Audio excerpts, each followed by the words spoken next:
not just a case. You're not just a client. You're a person, and you deserve support. You deserve simplicity. You deserve communication.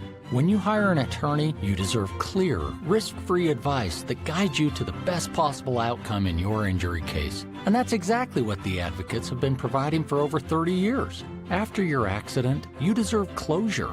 You deserve compassion. You deserve peace of mind. You deserve an advocate. This is The Monty Show, the truth in sports talk streaming. When you want unbiased opinions about your favorite team without the spin, all you have to do is find The Monty Show, streaming live and available 24 hours a day, 7 days a week on YouTube. And now, here's Monty. Hey, The Monty Show live back in the afternoons. How the heck are you? Day one, it is 5 o'clock Eastern, 2 o'clock Pacific. Great to be with you. As always, we are presented by the Advocates at theadvocates.com, the best injury attorneys in the business. And I can't say it enough. There is never a reason in this country where a child should go hungry. And today we start talking about it every day for the month of April. Partner with us because we are partnered with the Advocates on Venmo. Every dollar you donate goes directly to the Advocates. Send them a Venmo. Put Monty in the subject, in the description. On Venmo. We'll give away a $50 Amazon gift card on Wednesday, between now and Wednesday. And I'm sure all the hyenas are going to be ready for that. But you guys, there's no reason for kids to go hungry. The Advocates are partnered with the Murray Children's Pantry. All of that money buys food, goes into donations to put food on the table for kids. Think about it. 1 in 6 kids in this country are hungry right now. It's unthinkable. We'll talk about it all month long. Let's get it started today. Donate right now. Advocates donations. Make sure you send Jake a screenshot of your Venmo, and we'll pull a winner on Wednesday. You've already started. Dana Marie first went in today for $2. And which hour is the meat gazing segment? Okay, we're off to a rousing start. Mike Smith, a member of the show for 20 months. Oh, man, that's great. Mountain Mama. It's afternoon shows again. Holla, indeed it is. Good to see you, Mike. Let's get right to work because I got to tell you, I am not surprised at all about the NCAA tournament. And again, I know you hate the SEC. I know everybody hates the SEC. But there's a reason right here on this show. 10 days ago, I guess now, we told you that the SEC was going to have 3 teams in the Final Four. Now we got close. Obviously, they have 2. I said 3. I thought Bama would beat Duke. Duke is Duke. Duke is Duke. What do I know, right? But they still have 2 with Duke and Houston. And I guess the question is, are you surprised that the SEC has had a historic run through this NCAA tournament? I think SEC basketball by far was the best league in the country. I think when you look at these 4 teams remaining, I think you can make a real strong case for Auburn or Florida. I would sit here and tell you I think it's Cooper Flagg and Duke because at this level, one player can absolutely take over a game. But I think it's fascinating to look at 2 SEC teams on one side, Duke and Houston on the other side. Who can doubt Houston with that unbelievable defense that they play? But anyway you slice it, Jake, I think the SEC had a historic run through this tournament. Absolutely, and I think it's just playing the percentages. I mean, you there was so much talk about how the SEC had more teams in the tournament this year than any other conference, and so what are we talking about in the end? The SEC having a great tournament, and that's really what it's about. And I think that whether we're talking football, whether we're talking basketball, the SEC plays this sort of strategy and this formula where it's like, hey, if we've got 1 million teams in contention, that should allow us to have a bunch more teams than everyone else actually get in. And that's what I think is different from other conferences. And, SEC homers are going to tell you that, it's just more competitive. It's just better. All the SEC homerism comes out. But I ultimately, I really do think that a lot of these teams really are just more battle tested because they play tougher opposition. And I know that sucks, but Like, that's what we've seen play out. I mean, I don't know how we get away from that. And yes, I love Houston's chances. The out of bounds play to go ahead and win a ball game, the defense, obviously, the different ways they can beat you offensively is awesome. So I think the Big 12 has a great shot. But the reality of the situation is that this Final Four, you may hate it, and just because it doesn't have a Cinderella, people are despising it and hating on it. But it's going to be one of the best Final Fours that we've had in recent memory. I mean, let's not forget about FAU and San Diego State several years ago, and nobody cared about that. Now we actually have a great Final Four, and here we are, and people are still complaining. Yeah, and a lot of people are watching. I think a lot of people are engaged. If you're a Texas Tech fan, you should be pissed. Yeah. It's unbelievable that Texas blew that game. And I think this whole conversation around the SEC, I think this right here is a huge question. Who needs this win most? And I absolutely am telling you, it's the ACC. I think the ACC is an afterthought in basketball somehow. That's how quickly the landscape has changed. I think the ACC needs this win even more than the Big 12 does, which is shocking. But if Duke doesn't win this tournament, Jake, you made an outlandish statement in the vaunted pre-show meeting. I know. This tournament's a disaster for them if Duke doesn't win. Yeah, I mean, I think the ACC has nowhere to go if Duke doesn't win this tournament. I mean, obviously, you're getting these shares because you're winning some games and going, on a run here with one team. But we all know that the finances in college athletics come from having multiple teams making multiple deep runs, which is why it's such a crying shame that Texas Tech let Florida off the hook, and Texas Tech allowed Florida to go on a 14-2 run to end that game. I mean, that's just unacceptable. It's not good enough. And that was, I'm watching that game and I'm like, yeah, dude, like Texas Tech has them. They've got them in the physicality department. Florida's not shooting it real great tonight. Yeah. Like they were in a great position. And then, they essentially fumbled it. Like, there's no other way to say it. And so I look at whether it's Texas Tech, whether it's Duke in the ACC, anytime you have an opportunity to close a team out and you don't do it, and then your conference pays the price, that's not great. And so it's awesome that Texas Tech got here. But, as usual, if you're a Texas Tech fan, you're feeling a little disappointed about how this season ended. I mean, at least with like BYU or other teams, like if you got blown out and you just got beat by a better team, you can at least live with that. This is Texas Tech saying, yeah, we were the better team that night and we just didn't execute and we gave it to them, in my opinion. Yeah, I don't know how you fix it. I don't. I think it's really unfortunate for Texas Tech because, man, the fans were into it. The fans were engaged. But I also think the hard part of that is the SEC went and won that game. And I think when we start looking at this, the original question of why you hate the SEC, I think you hate the SEC because they're good. But I absolutely think the ACC needs this win from Duke. And I think Cooper Flagg is sensational. I don't think there is any doubt that Coop and the Poop and Duke are – I think Cooper Flagg's the best player in the country. I think I could make an argument if he were in the NBA today, he'd probably be a top 20 player in the NBA right now. Mm-hmm. I think he's that talented. But I look at Houston and I say to myself, is this not a slap in the face that it's 5.5 points? Mm-hmm. Duke is a 5.5 point favorite in this game. And it's, I don't know, is that insulting? Is that, I don't know what it is. Houston's earned better than 5.5 points to Duke, in my opinion. Yeah. Well, and I think the other thing is too, like coming off of the Alabama game where, you look at the box score and it's like, oh, well, Duke won that game going away, didn't they? Well, yeah, sure they did in the box score, but you look at Cooper Flagg's performance and it's not like he was really scintillating in that game. It wasn't really until, the last probably 10 minutes where he really started to kind of impose his will. Like there were multiple times where he turned it over. There were multiple times where Duke looked a little clunky on offense. He wasn't shooting it well. Like people were making fun of him for that jumper that he hit that he took at the elbow that got stuck between the rim and the backboard. Like it just wasn't great. And I think, I look at the 5.5 point number and I'm sitting here saying like, yeah, on one hand, you would think Cooper Flagg is going to bounce back. You would think that Duke is going to, kind of bounce back as a team and have a much better performance, one that's much more fluid and more like them.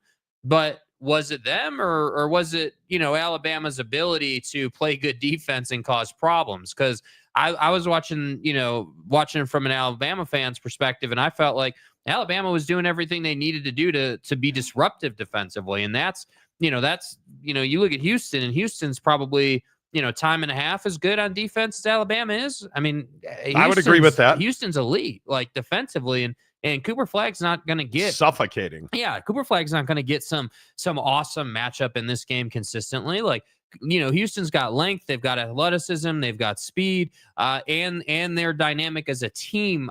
Team defense covering ground on the floor is really good. So is 5.5 disrespectful? I think it is. I mean, if you don't think it's if you're someone who doesn't think that that's disrespectful, it's certainly borderline disrespectful. It's certainly pushing it. And for me, I do think it's disrespectful. I would have had that line at like 3, 4 at most. Like, I feel like 2.5's the number. Yeah.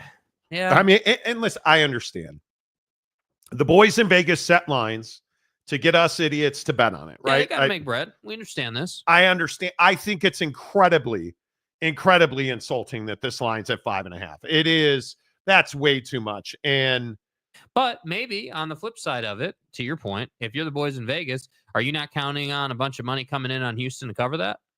Right? I mean, I would think so. Is that why you set a pretty big line there? Because you're counting on the Houston contingent to come in and have an emotional response. Like, that's why I say, like, I don't know that it's as much about, hey, Duke is just way better than it is about, making money. And I think that Houston can definitely beat Duke. I am still waiting for the signature game from Cooper Flagg that really cements him as just a savage in the tournament, because I don't feel like we've quite had that yet. He's had some good games. He's had a bad game. He had the game where he got hurt, obviously, earlier on. Like he's been through some things.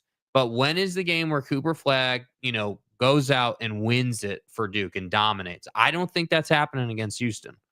I'm telling you, if Houston wants to win this game, it needs to be a fist fight. It needs to be a half-court game. You cannot let Cooper Flagg, and I don't know, is Cooper Flagg just so elite? Or are teams just so bad defensively, you're just letting him stroll into fast break three-pointers from the top of the key again? And I'm asking, why is that happening? Houston can't allow that to happen, and I don't think they will. But they absolutely have to break this down into a possession-by-possession game, and you have to force Duke to play big basketball, because I think if you make them play inside, I think they're going to struggle more than they would like. And I think Houston can make them uncomfortable. But we'll see what happens. I think this is a must-win for Duke in the ACC conference. I don't know any other way that you can continue to compete in recruiting and NIL and portal alone unless you win a championship in ACC basketball. Yeah, I mean, you have to be a program that can say, hey, we've won a championship in college basketball recently. Recently being, I would say, you have to have your current coach, and it has to be within the last 5 seasons. That, to me, is recently. I think kids understand that funding and NIL efforts play a huge role. And I also think, to the point of, like, with Duke and recruiting, like, kids are also going to say, yeah, Cooper Flagg, 6'9", he's a unicorn physically. The athleticism he has is not who I am. So maybe is that maybe you're fit for Duke or not? Like, I don't know, but I think that John Shire and company need to go out and get the job done. And I think when you ask about why Cooper Flagg seemingly has a lot of open looks from 3 in transition, I think it's because teams are selling out to force him to shoot from 25 feet as opposed to 3 feet. And if he makes it, you're just living with it. And the difference is I think Houston's quality enough to run with Cooper Flagg and make his life difficult. If I'm Duke, obviously you got to handle your business against Houston. But aren't you rooting stylistically? Aren't you rooting for Florida to beat Auburn? If you're Duke, and then because you can play. I think Duke matches up very well with Florida. Mm-hmm. I think that it's going to be very interesting to see what that championship game looks like, and whether it is. I think it's going to be Houston. I'm going to take Houston. I'm just going to go on a limb now. I think they're going to muck up that game. It's going to be ugly. It's going to be brutal. It's going to be elbows and knees. And I think that's how you beat Duke. You can't let them play free-flowing, mercurial basketball. Right. Where Cooper's mom is jumping up and down and attack. Yeah, can't have it. You can't have it. And I think if you allow Cooper Flagg to play the way that he's played in this tournament, you're asking to get beat because they're 35, and you understand they've won 35 games now. Duke has won 30. I said 35. They're 35. And I wake up in the morning, I piss excellence. I mean, come on. And Alabama was never in that game. Alabama absolutely got annihilated in both halves. I don't know how you explain it. Obviously, they were ice cold. Did they make a three after the BYU game? No. I don't believe that they made a single three. Alabama set a 3-point record against BYU. Yeah, it turns out that probably wasn't the best thing for him, was it? You're such a red ass. Just saying. You're such a red ass. Just and saying. then I don't know what to say about Florida beating Texas Tech. If any of you tortilla throwers want to come in here and get in the comment section and let your feelings out. We're here. I'm a good listener. Come in here, Lubbock. Come in here and admit that your team just executed one of the biggest choke jobs we've seen coming down the stretch of a game, dude. Well, let's talk about it. I'm a good listener. I'm stunned. As I am stunned that Auburn absolutely dismantled the Big Ten in this tournament by beating Michigan and Michigan State. And Michigan had that game won, and then they absolutely stopped playing basketball. Well, I mean, I think it was just too many cheeseburgers at the half. That's really, Listen, they were a little bogged down, and, that was really tough on them. And my favorite food is chicken tendies and fries. It happens. I think the hard part is Danny Wolf was clearly looking for Matt Weiss's laptop. But anyway, the point, Matt Weiss's lap into the Michigan. Anyway, the point is, I thought at the half that Michigan had a real chance to win that game, and then Auburn just left them sitting still. So we'll see. I don't know how did you lose Michigan, Michigan State, and Purdue? Purdue. Thank you. Excuse me. Thank you. That's right, T. Because the SEC's better. Yeah. That's how. Yeah. And I know people will hate that. All right, let's get into the comment section here on the Monty Show. Matt Ritson, hello. Let's see. Jaron Eccles. Hello, Jaron Eccles. So happy about the time change. Finally get to be in on the conversation again. Good to see you. Old Greg says, cheers and let's enjoy the afternoon breeze we call Marty and Two Shakes. Exactly right. Welcome to the nightmare. Hello. Capazzo, smash the like button. Yes. Yeah. Please smash the like button. Capazzo also says, send Jake a screenshot that could turn him into a bad thing. Yeah. Let's not Weiss this thing up. Okay. Just Venmo screenshot. Send it to Jake. Weiss it up. That's a couple of Weiss mentioned. Shoude. Cam Harrison. Hello. Good to see you. Sergeant Green, my man. Damon Bolden. Afternoon, Damon. Love the afternoon time slot. Appreciate that. Shoude. Basketball used to be ACC and Duke and Carolina. Well, yeah. And now it's not. Now it's changed. Should just not talk about my fandom. Yeah. I mean, it's embarrassing. It is. North Carolina was not a tournament team. My word. Right? They weren't. Bubba. And it's going to be a while. And Bubba absolutely ganked a tournament spot for Carolina. Yeah. There's no question about that. We did what we did. Steely says afternoon with Jake and Monty. He put your name first, Jake. Wow. Does he know you're a Michigan fan? No, I'm not a Michigan fan. You love Matt Weiss. No. The Jazz are in the pooper for Cooper. Indeed, they are. BYU football says the SEC didn't win. Texas Tech gave them the game with a cherry on top. Yeah, seriously. Texas Tech was way better than Florida that game. And until they just weren't. Gave it away, dude. Until they weren't. Yeah, man. Just gave it away. I mean, you can't say, as you always correct me, you can't say they were better when they didn't win. Well, maybe there's something to that. Hey, look at that. Well. Look who decided to show up and avoid the music. Matt, Eric Wasikowski, the founder of the Matt Weiss Legal Defense Fund. Unfortunately, I'm rooting for Florida. Oh, dude, I didn't know you were a Florida fan. Now, what happened to your boys in Michigan, dude? And then Michigan State, who you were. Okay. But your computer not work? Can't watch Michigan anymore? What happened? Bro, Wasikowski, what the hell with the Pistons? Yeah. What are we doing, dude? Did you guys see this brawl with Keep it real. with old Detroit going malice at the Palace? Like, what are we doing, man? Look at this. The T-Wolves and the Pistons. And, of course, Stewart's right in the middle of it because he'll throw hands with anybody. This is from the seats. They're in the seats brawling, which is not surprising for a Pistons team. But when did DiVincenzo become like a badass? Dude, like throwing haymakers? Look at this. Like, who does DiVincenzo think he is? It's unbelievable. 35 is and out. Malik, the best part is Malik Beasley. If you guys watch number 5 for the Pistons, anyway. You're not that guy, pal. Trust me. You're not that guy. Like, what is DiVincenzo doing? That's what yes, the bad boys are back. Yeah, what the hell, dude? Right? That is, Steely. Oh, and I bet you, yo, bros. Hey, Boyd Lake, good to see you.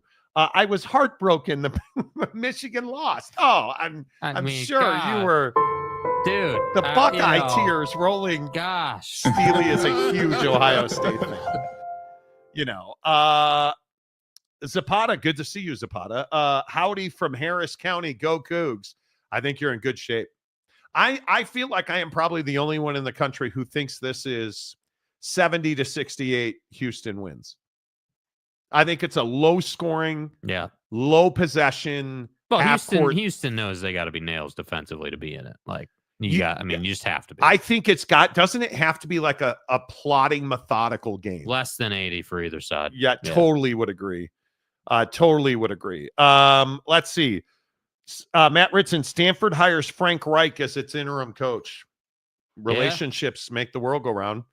Him and Andy Luck. He is not going by Andy. I heard somebody on sports radio call him Andy Luck. Bro, it's Andrew Luck, dude. He's an Andrew, not an Andy. Jaron Eccles, A-Rod gave a jersey to that kid that ended up at the bottom of the mosh pit. He did. That's dangerous. Look at this. You guys, this is serious. Like, look how physical it is against. This is like premium seating. And these guys are just throwing haymakers. Like, it's unbelievable. Watch DiVincenzo here.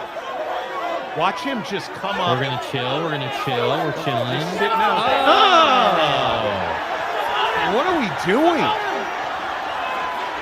Look at Beasley. Just standing there, Malik Beasley. Just like, okay. Nah, idiots. I'm fine. That is, my God. I cannot tell you how dangerous that is. I have seen NBA fights when I covered the Lakers. I have seen NBA fights where a guy legitimately almost lost a finger. And I'll drop that money. It is not safe on the sidelines of NBA games. Boyd Lake, the SEO king of America, shoves guys as they're getting pulled away. Soft. Yeah, soft person tendency. Hell yeah, it is. Dude. Absolutely. 100% it is. Capazzo, the Pistons game are getting better than a boxing match. Ain't ducking no smoke. They're not ducking any smoke. Lopes fan Gabe, Little Lope has a perfect Elite Eight and Final Four. If Florida drops Auburn, he wins the first March Madness pool he's ever entered. That's right. Go Gators. Okay. Well, I think we're all riding Gators now, aren't we? Okay. Absolutely. BYU football says Houston's 30-1 since conference play started. 30-1. Dude. That's elite play in the Big 12's best conference of college basketball. The SEC is the best conference of college basketball. Sorry, bro. With all due respect. Not respect. Respect. With all due respect. I think the Big 12 second. I think with all due respect, they're second. But the SEC's, I think, the superior conference. Damon Bolden, what are your thoughts on the denial of spring games between Colorado and Syracuse? I don't think you should be playing spring games. I don't. I have no problem with it. I don't think you should. Yeah. Play spring games. Gabriel, watch Silver suspend some people for 2 games. Really, seriously. We'll talk a big hour of NBA coming up. Bros, we're here for 4 hours. We got room to stretch our legs. We got some runway now. In the comments section, let's predict some games. Way too early. Obviously, it's Monday. Duke, Houston. Duke, again, this number's ridiculous. 5.5. It's ridiculous. Duke, Houston, Final Four, Saturday, the late game, 8:49 Eastern. I like Houston 70-68. I think Houston, at this point, calling it an upset feels like an insult. I've got Houston taking out Duke. Yeah, I mean, I think it's a really reasonable pick. I mean, I do think Houston's the best defensive team Duke will have seen. I think that Houston has proven to be a really crafty team, a really savvy team. Okay. Really good in the moment and identifying the situation. So, I mean, yeah, it is early, but I would have no problem saying that Houston pulls an upset. Is it an upset if they win? Yes. No, it is. You were doing so well. It is an upset. They're a 5.5 point dog, dude. You were doing so well. The shit's going good. And everything was fine. And then you start talking about upsets. And That's bullshit. I just don't understand why you do stuff like that. No redos. I mean, it is what it is, dude. It's an insult. It is an insult to Houston. Am I the only one that thinks that? Am I making too much of this? I think it is insulting. If Houston wins this game, everybody's going to be like, upset of the century. No, it's not. No, it's not. Houston's been one of the best teams in the country all season long. Mm-hmm. I understand. Duke's 35-3. I totally So-called experts. Yeah, so-called losers. I totally get it. I would remind you that Houston's 34-4. Got to be America's team. I said Duke is 35-3. Houston is 34-4. You and your stupid Harbaugh drops. Gotta be America's team, bro. And then to add insult to injury, you pull up PrizePicks. It got 15 different Cooper Flagg lines, dude. And please say dude's name right. Con Knipple. That's how you say his name. That's how he clarified. I don't know what his nipples have to do with it. So but can we just say his name the correct way, please? Con Knaple. I'm all about it. I am all about Houston at 34-3, and I don't care what anybody says. That defensive wizardry that Houston pulled out on Tennessee, which is a crime in some states. What Houston did to Tennessee is spectacular. That is what Houston is capable of. And you start looking at, I understand that Cooper Knab and Con Knipples is what everybody's all about on this show. That's what they do. Did he really clarify that it was Knipple? Yes, he did. Hey, bro, how many Knipples everyone you got? was saying Knaple. And he was like, no, dude, it's like the body part, Knipple. Shut up. Just shut up. You did. Look, nipple face, you did that to yourself. We show up. Right? You cannot come on this show and call yourself a nipple and think that you're gonna get away. Why don't you fuck off? Yeah, seriously, Marge. You can't call yourself and then we gotta look at Bill. And then we gotta look at Bill because Con's knipples. Yeah. Thanks for clarifying, Nips. Yeah. I'm still a human. No, you're not. You're a nipple. And nipples are not human, and they don't have feelings. They do have a lot of feelings. Actually. Yeah, I'm not talking about that. Anyway, the different show. Just saying. He really said the body part. Like the body part. Yes. I thought you went to Duke. What do we... Anyway, okay. It's fine. F around and find out. Yeah, it's fine. Whatever. I'm fine with it. BYU football says we'll see next Monday. We will. Gabriel, 4-hour show now. Sheesh, yeah. That's right. Shouty's got Houston. I'm with you on that. Taking Houston in an upset. See? See what he did there? That's not nice. Primetime big raise for another 5 years at Colorado. Yep. Earned every penny of it. Yep. Telling you, you got to give credit where credit's due. Deion Sanders has transformed that program. Gabriel, I also got Houston winning. I would assume since you're in Harris County, you have no other choice. You're a Aaron homer Echoes. is the first part. Exactly. For the Big 12 sake, I hope Houston wins. I think it's critical. I think I think it's more critical for the ACC that Duke win that game. Mm-hmm. I think everybody recognizes the Big 12 is a quality conference, right? I think that's universally believed in basketball. Mm-hmm. I think there's a lot of questions about what quality and depth you have in the ACC in basketball, because Carolina is not Carolina anymore. Let's call it what it is. It's facts. They're not what they used to be. So I'm going to be very interested to see what that looks like. I don't know. We'll see. BYU football, 34-4 in the worst conference, the ACC. Houston is on a mission and beat Duke by 5. Beats Duke by 5. But let's not sit here and I don't disagree. The ACC is soft. There's no question about it. But let's not sit here and pretend like if Duke was in the Big 12, they wouldn't be a 34-win team, dude. Duke is Duke. Duke is that good. Like, there's no doubt about it. I think I would agree with that. Boyd Lake says, go Houston. Areola talk for the win. Good old Nips and Duke. Smiles and glory holes. Bro, you're never getting away from that. And why do we not have that soundbite on the show? Because I forgot about it. I mean, that's... And then it just came up when I thought of his name. Matt Weiss is... No, I'll... Are you not going to comment on Matt Weiss? The president of the Matt Weiss fan club? How are you here and you haven't commented on? Notice he was not here the other day. No, but he was more than happy to be in our replay. Oh, was he really? Oh, yeah. He was in. His take is that he's got to wait for all the facts to come out, and then he's gonna make a determination. Did you hear what John Harbaugh said? Dude, he's not waiting for the facts. Duke versus Florida. Duke is Duke. Okay, I like that. And then Florida Auburn. I think it's Auburn. Yeah. I think it's Auburn. I think Auburn's going to punish them physically. I think it's Auburn every day. Mm-hmm. I think Auburn is simply a better team. I think Auburn has an attitude problem, and I think they don't mind showing you. But can we stop saying that it was a Willis Reed moment? Like, it was not a Willis Reed moment. Florida Auburn, to me, is one of the most entertaining, almost the most entertaining game you could have. If it had been Bama Auburn, okay, maybe that's a little better. But I think it's one of the most entertaining games we could have gotten, frankly. And I am a hundo P here for it. And you look at,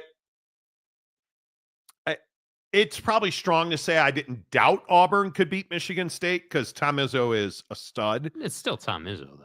But you look at what Johnny Broome means to Auburn, and you look at the way he balled out. He's the only guy on that squad that had a big day, right? And if you're going to win, Baker Mazzara is going to have to show up, I think, to win that game. I think you're going to have to get performances off your bench.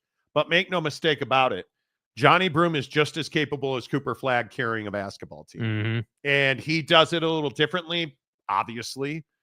But I think that Broome and Flagg are probably the two best individual players left in this tournament. But that whatever happened to Broome's elbow, it was not what happened to Willis Reed's knee. And we need to see, you don't even know who Willis Reed is, do you? Nope. Thank you. We need to stop saying that it's a little Willis Reed moment. No, it wasn't. It was not. But it was pretty special. Mm-hmm. Who you have on that side of the bracket? Yeah, I mean, I think the thing that concerns me when I look at the matchup for Florida is Florida's a team that's got to shoot it well to win most ball games. You know, you look at the kind of game they played against Tech and didn't shoot it well. Everyone looks at Walter Clayton Jr.'s line and is like, oh, 30 points, 13 of 14, 3 of 8 from 3, 7 of 14 from the field. Yeah, I would agree.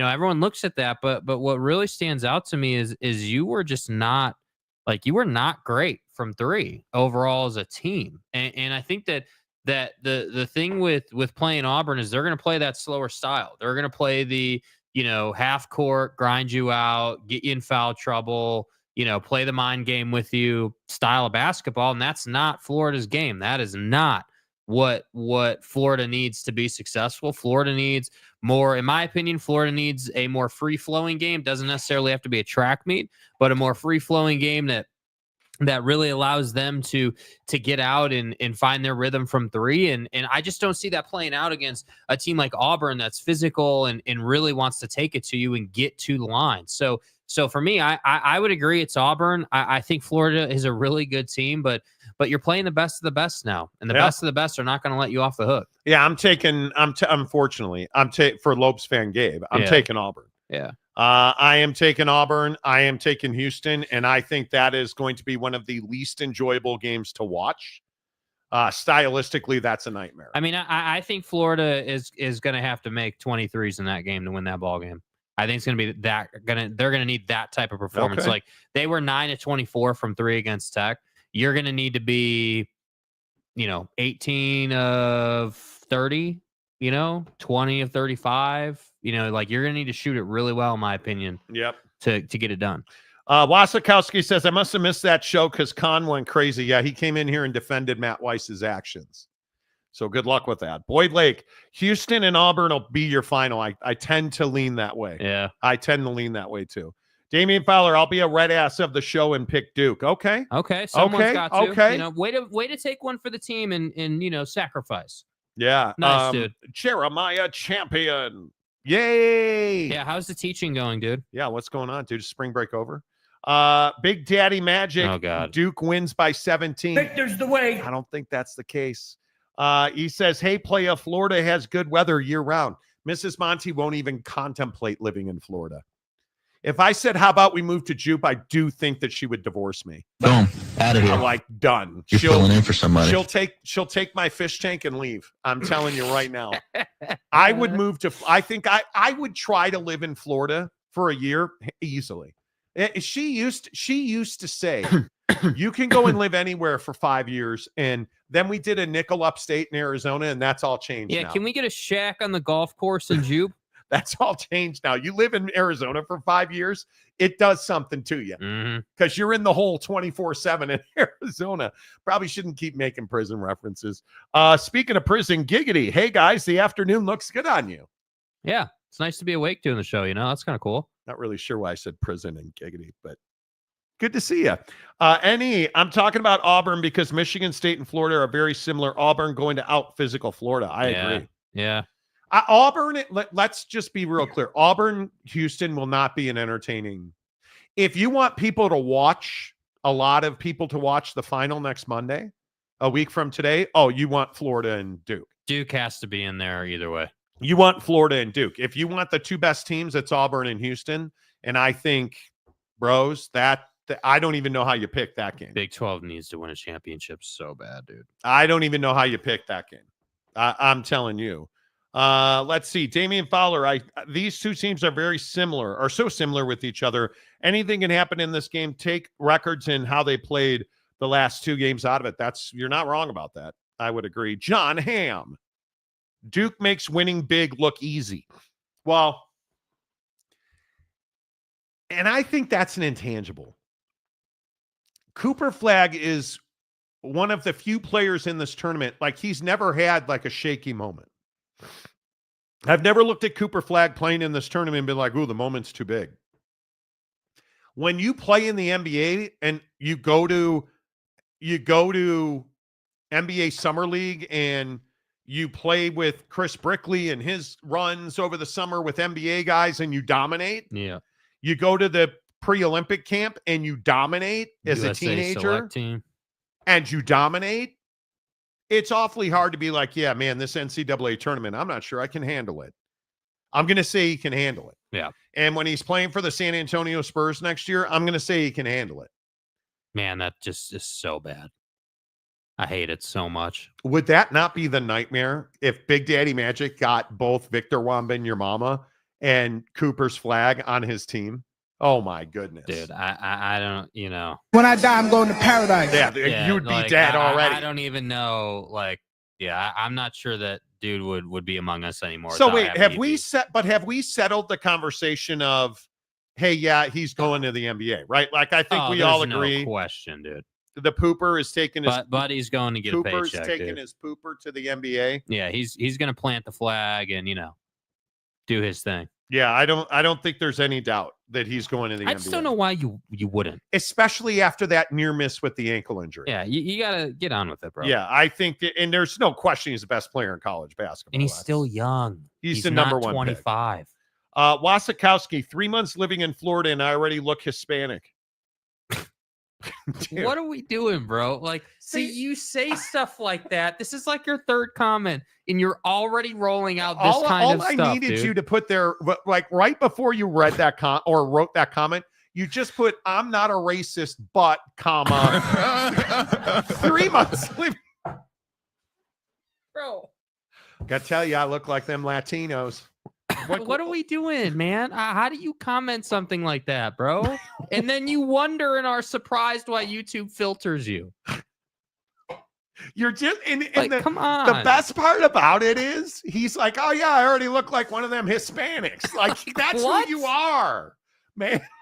What? We get it. You have a red hat on. We understand. Oh my God. I walked into my classroom and saw someone had somehow left a quote D's nuts joke on paper on a desk. So wait, you're saying that jackassery in the comments section is not relegated to mornings? Hey, I'm Mr. Champion. Note. Hey, Mr. Champion, welcome back. These nuts. I'm so bricked up right now. Welcome them back. Come on, Mr. Champion. Welcome these nuts back. Dude. Oh, that's amazing. Cooper would look awful nice in jazz purple. Yeah, that ain't happening. I know that Danny's big game hunting, though, you know. I'd love to put him on the 15 and under team but no. Put him on the Lakers. Jackass. Shouty, shake my head. Exactly right. Cooper Flagg is a pro NBA player playing in a tournament for Duke. He's not coming back next year. Why would you? Capazzo, Wasikowski, you must tan really well, apparently. Jackassery is much better when you're awake in the afternoon. Yeah. You're much more of a jackass when you're actually awake. Yes. And the synapses are all firing. John Hamm, Eric, my uncle has lived in Texas for over 20 years from Ohio, and I always tell him he looks like Border Patrol may mistake him for jumping the fence. Stop. God. Dude. Ain't no reset.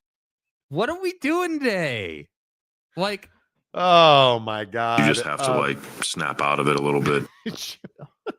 Jumping the fence. Jeremiah, the fact that that's not even too far off from how some of these students say hello to me. Hey, champion. Hey, these nuts. It's just champ. Hey, champ. Hey, champ. Hey, look, it's champ. These nuts. Okay. Brandon Butler. Ow, man. I just want to have a reason to actually watch a local team. That'd be nice, right? Oh, Utah Hockey Club going to the playoffs. Yeah, we're only 10 points out of it, guys. I thank you, all the Utah hockey fans who were on Twitter the other night torching me over the Blackhawks. If your feather in your cap is beating the Blackhawks, that's not much of a cap. Anyway, I'm pretty sure the comment section will even be more red ass. I'm sure it will. Oh God, Big Daddy Magic, Team Victory Flag. Flag will be beloved sidekick. Okay. You know, I don't hate it. I really don't. Okay. Simon, Houston versus Auburn. Yeah. That's not going to be the most entertaining game in the world. That is not going to be better than be some of the other ones we've had. But again, I just ask, how is Florida favored in this game? Got to make money.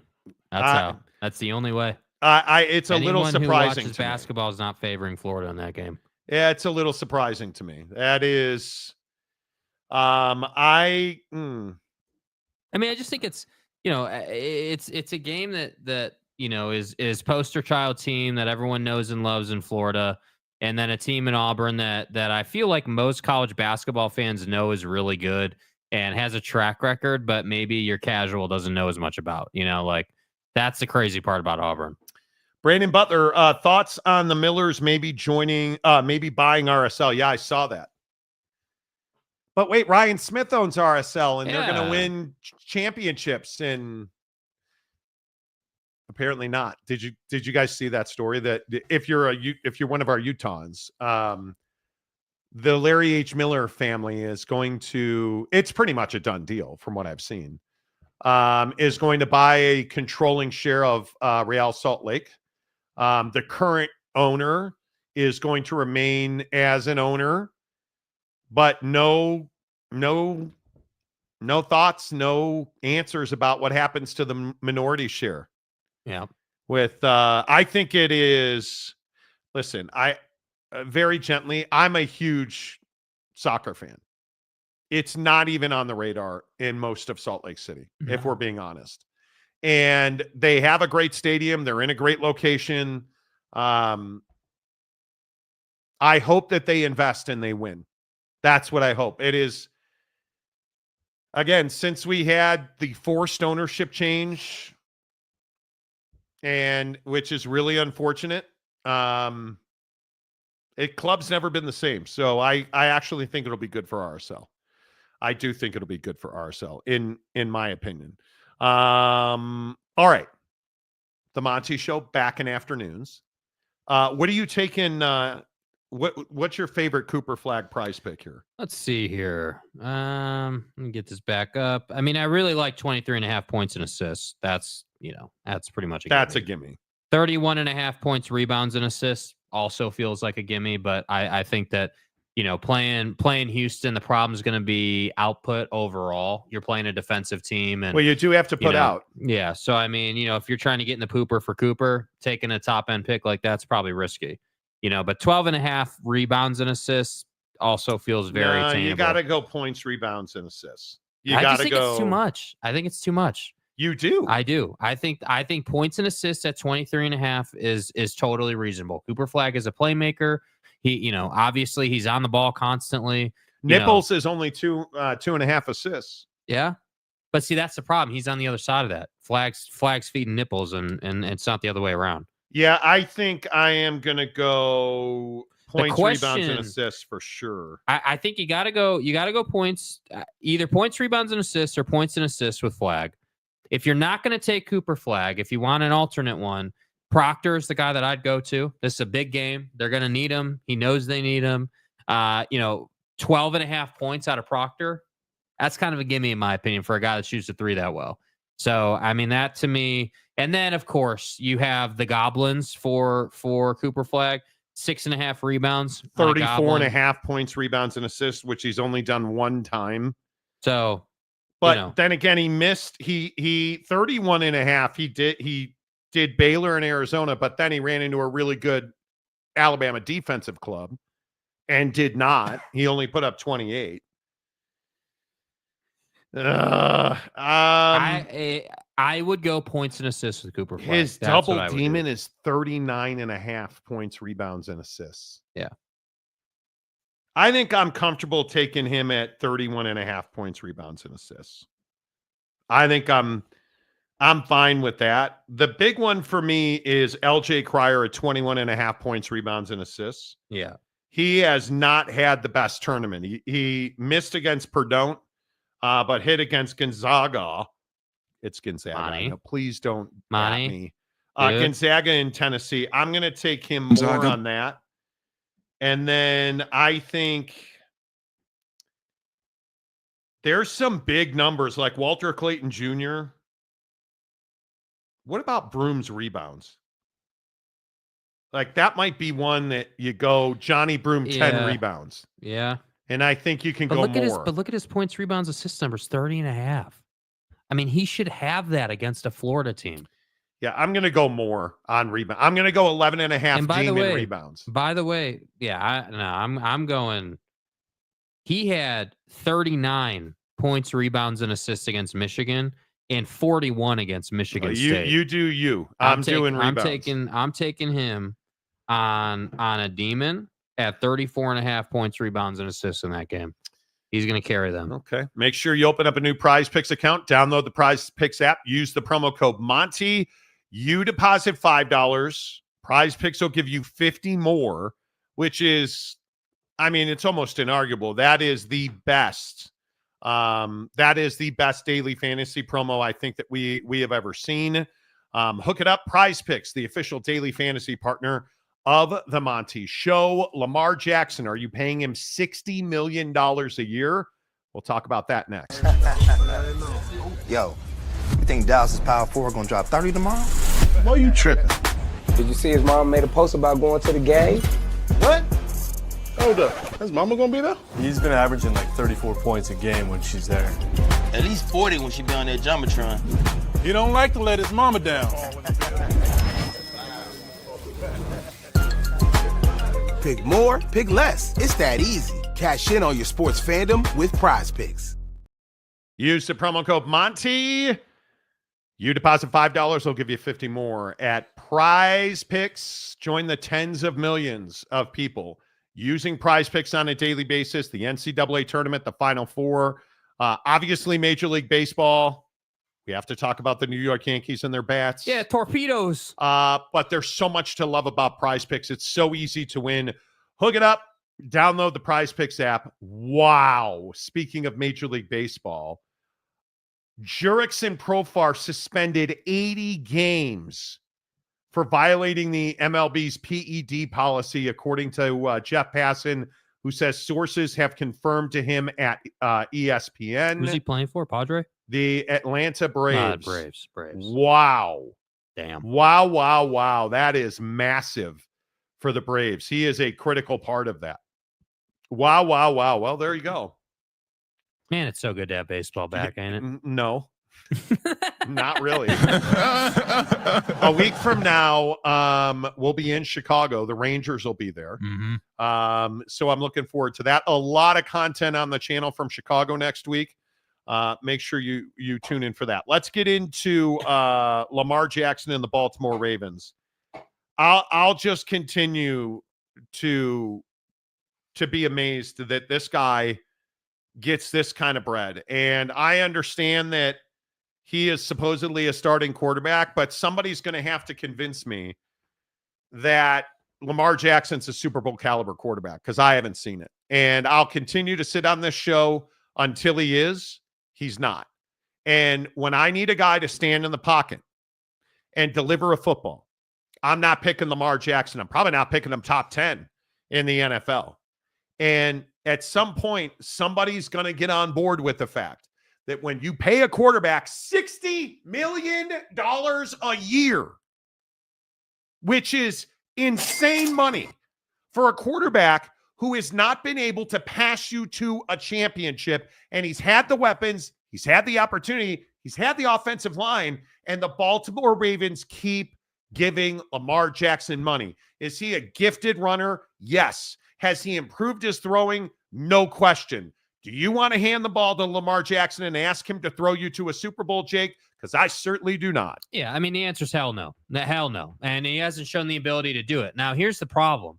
I don't think that this conversation is anymore just linked to can you win Super Bowls. Lamar Jackson has not proven he can win Super Bowls, has not proven to be a dominant, dynamic, beat the best of the best caliber quarterback in the playoffs. And I think we're yet again having this conversation about should they pay Lamar, should he be should they make him the highest paid player ever in the NFL? Cause that's what, $60 million a year would be. In my hold up here is that as a front office in the NFL, you have to ask yourself the question, okay, are we going to play the game of, hey, we're going to make this kid the highest paid player in the NFL for 5 minutes, and then a year from now we're going to restructure that deal, and we're going to free up our cap again?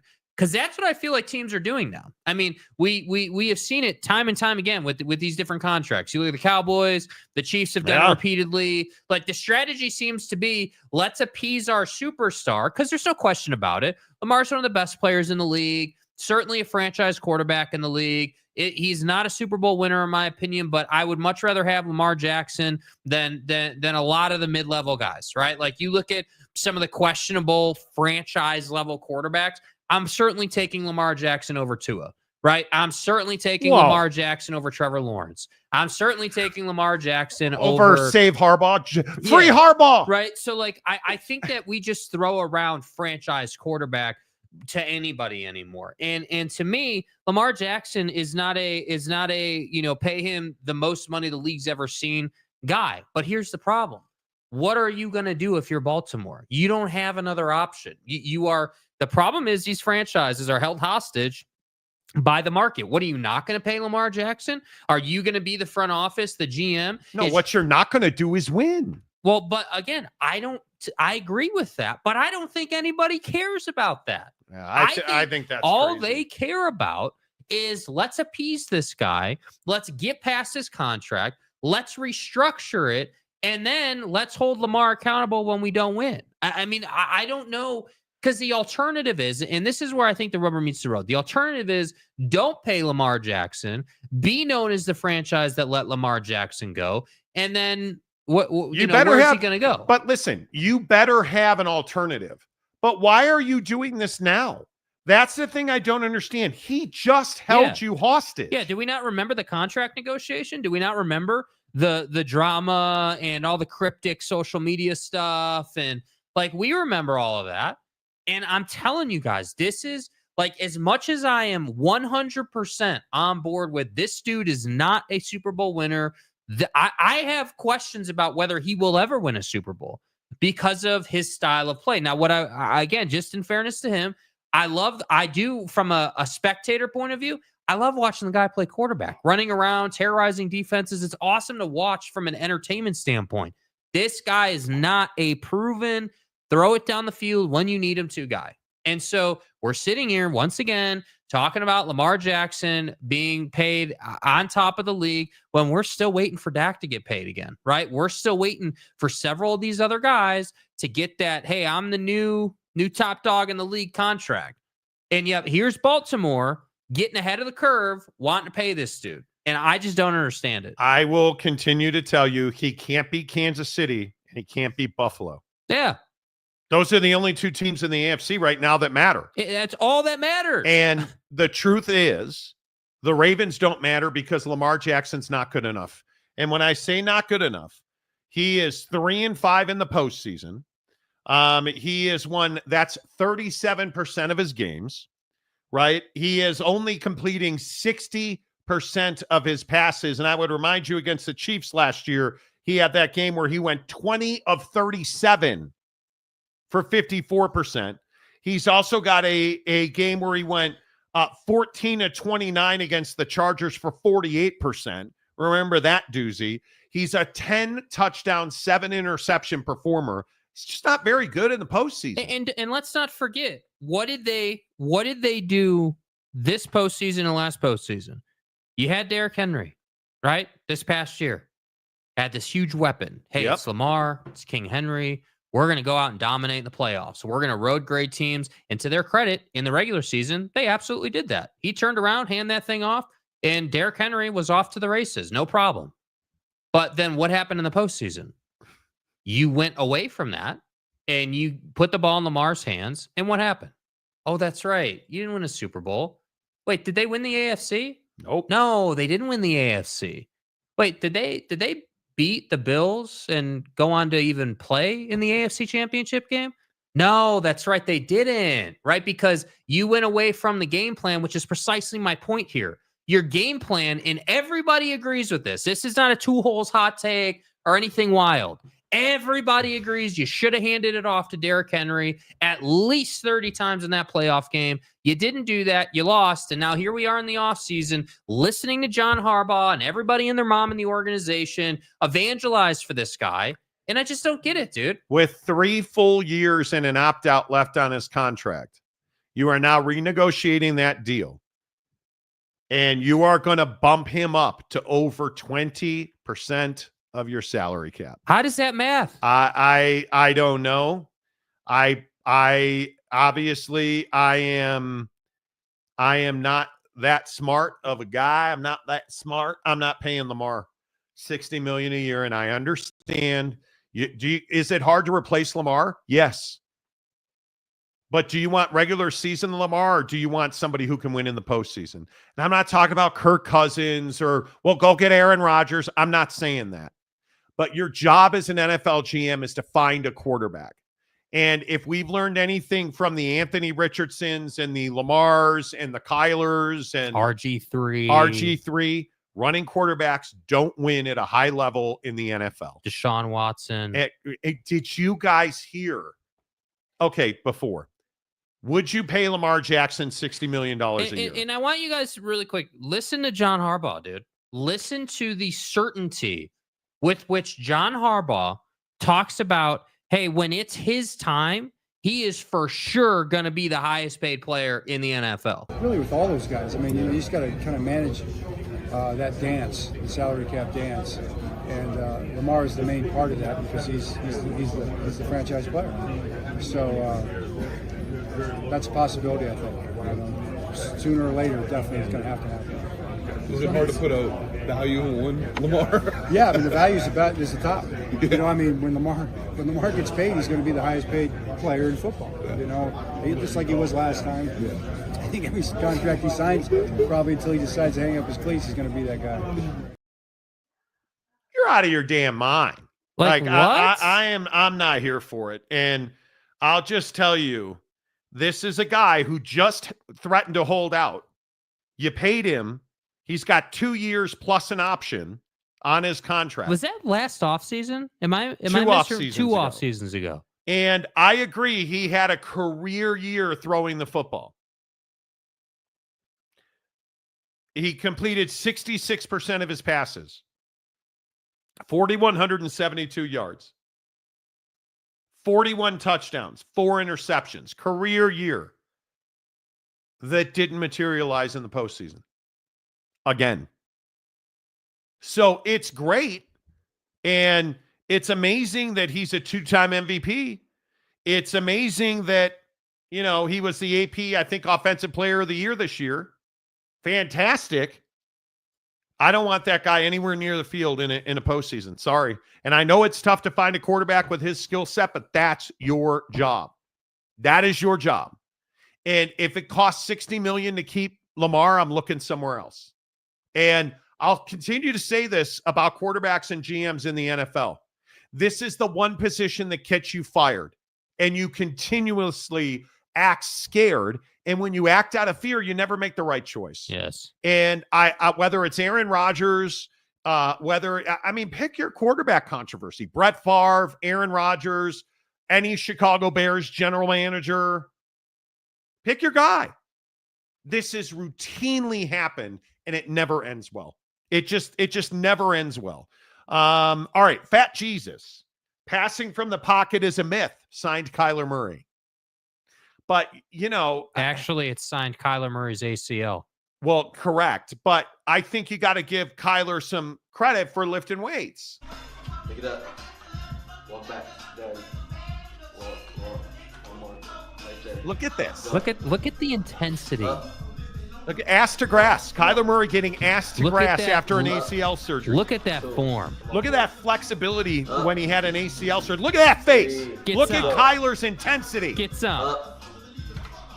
I mean, come on. I mean, lifting with the linebackers like that is truly incredible. That is your franchise quarterback, and we don't in Phoenix, where we don't play in Glendale. We play in Glendale, but not Phoenix. Call us Arizona of Anaheim, where we don't have a hockey team anymore because the Mormons stole them. Come on. I am constantly amazed that we continue to pay these dudes like this. It is, I will never understand it. Yeah. I will. Yet guys like, who was the best team in the AFC last year? Patrick Mahomes. Yeah. Patrick Mahomes is, but would you have paid Allen? Yes, I would have paid. I think Allen. I would have paid Josh Allen. What's the difference? Josh Allen is somebody who everyone said, hey, he's got to, be more risk averse. Can't turn it over. Okay, well, he stopped doing that. And then what did they say?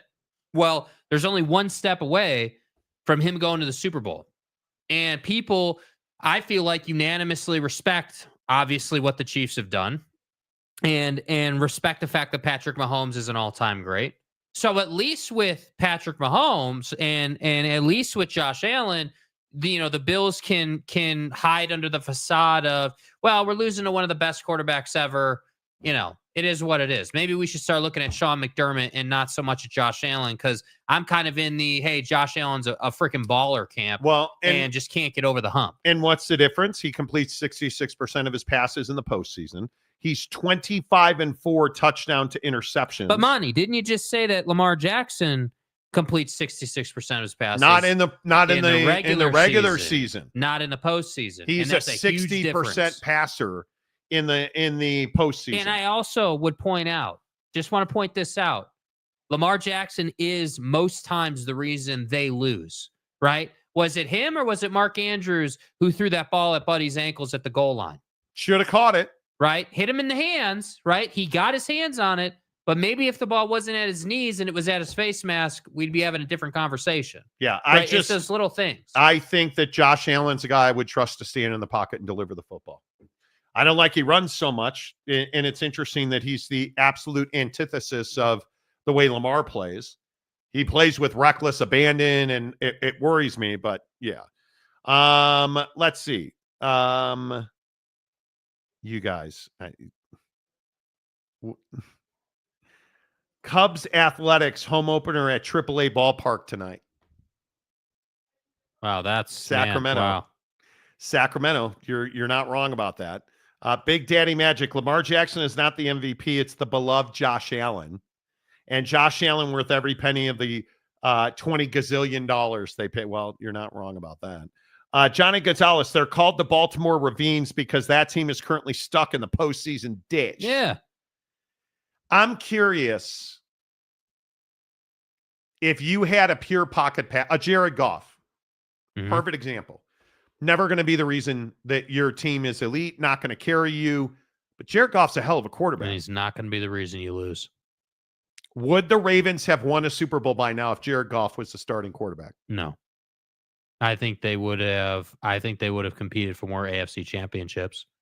I don't think they get to the Super Bowl, though. Okay, that's interesting. That's interesting. I think that Sean McDermott limits them. And I think that Sean McDermott being the head coach and then being a defensive-minded organization limits them. I think for the Ravens... Now you're choosing violence. Yeah, I mean, I think for the Ravens, the problem is for the Ravens, if you threw Jared Goff into that situation, yeah, I mean, I tend to think that, you're. I mean, do you still have the Ravens-Bills matchups? I mean, what are we really talking about here? I mean, they've clearly lost, obviously, to the Bills, but it's the whole conversation of, hey, if you've got Jared Goff, in the packet, you're definitely turning around and handing that thing off to King Henry way more than you did in the postseason. I think that when you look at Lamar Jackson's postseason numbers.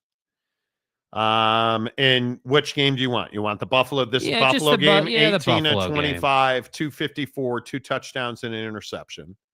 I mean, it's not bad. It's just not great. That's the problem. Kansas City 2 years ago. Yeah. AFC Championship game, 20 of 37, 54%.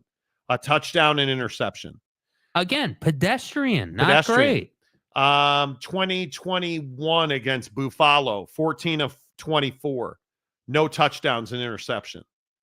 I mean, so this is a guy that you can book for an interception every single year in the postseason, and he's going to struggle to throw 2 touchdowns. I think he gets lost in the big moment. I don't know what else it would be, but anyway, I would not be willing to pay this dude $60 million a year.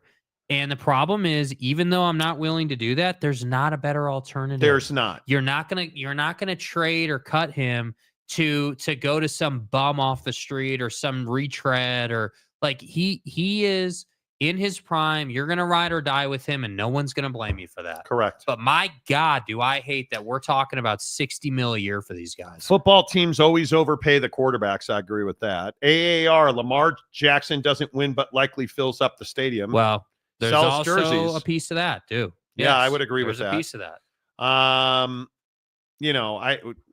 Mike Smith.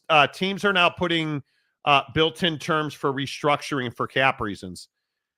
Yeah, I just don't like $60 million. So the question becomes, okay, they're going to sign him to this deal eventually. It's going to get done. And so do you wait, full NFL calendar year, right? Not like a typical calendar, but like the NFL year. Do you wait until that year is elapsed and then you restructure? Is Lamar signing this contract with the expectation that he's going to restructure that so that they can continue to add talent? Because that's what Mahomes did, right? I mean, that's the Mahomes. Yeah, that's what the Mahomes did. They said, hey, let's pay you, but then we're going to restructure so we can add talent, And I don't have a problem with that. I just don't love the fact that, because it is a reward on some level, right? I mean, if you're going to make a guy the highest paid player ever in the history of the NFL for 10 minutes before the next guy's up, that's a reward, dude. I mean, you're able to say for the rest of your life that you were the highest paid player in the NFL.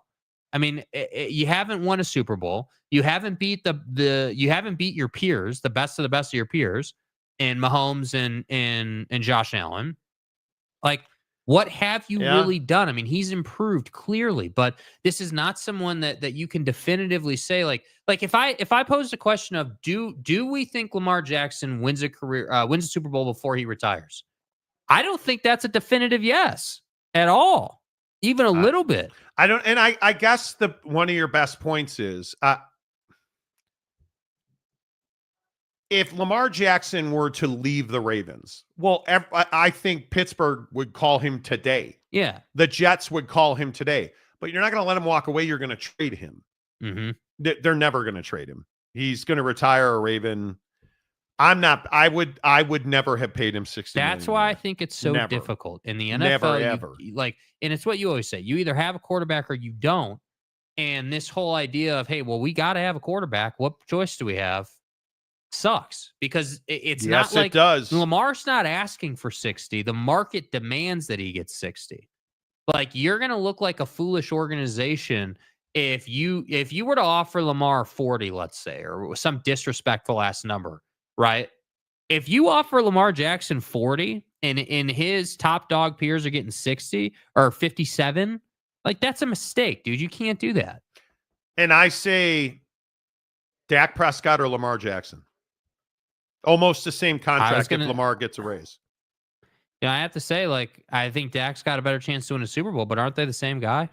Haven't won. Dak's a better passer, pure passer. Lamar haven't performed in big moments. And it's funny you bring Dak up in this conversation, because allegedly there are now pictures and videos out of Dak being down 30 pounds, and he's been in the best shape of his career. He is shredded. I mean, he looks good, and allegedly he's at 205, and he was at 238. So, like, I don't doubt that Dak's taking this serious and, is getting into the best shape of his career. But I'm not here for Dak is going to run in a similar fashion to Lamar Jackson. He's not doing that. He can run. He can get you 12 yards when you need it. Dak Prescott is a pocket passing quarterback. And, yeah, between the two, I'd probably rather have Dak. But they're basically the same guy when it comes down to it. Well, and Mike Smith makes a good point. Mike Smith. There are a number of QBs who are not Super Bowl winners that get paid every year. Dude. You look at the big numbers. Joe Burrow. He's been there, though. Josh Allen. Jordan Love. $55 million a year. See, like, that's a guy that's purely getting that money because Green Bay is saying, hey, we don't want to play around with the quarterback. That's what the market bears. Yeah, that's it. Trevor Lawrence. Again. Tua got tagged by your mama. Yeah. Jared, what's Tua getting paid? 53.1. Yeah, I mean, come on, dude. Jared Goff, 53. God damn. But see, like with Jared Goff, I'm good with that. Jared Goff is a guy that's going to stay healthy. Jared Goff is a guy that can lead your football team. He's a great locker room where guy. is Jalen Hurts on this list? Yeah, not there. And what did they do? Won a Super Bowl. Making $51 million a year, but isn't he the first $65 million guy then? Because the number's only going to keep going up. No, I think I see, and this is the other side of it. If you're these guys that are in current contracts, how long do you wait? If you're Jalen Hurts, you say, hey, I'm at 51. Let's wait till we can get to 65. But this goes back to like Kirk Cousins in Atlanta. Yeah. You're paying Kirk Cousins $46 million, $45 million to sit on the bench. How do you afford that? Well, you can afford it. That's right. But then we got to play a 27th game every year. Yeah.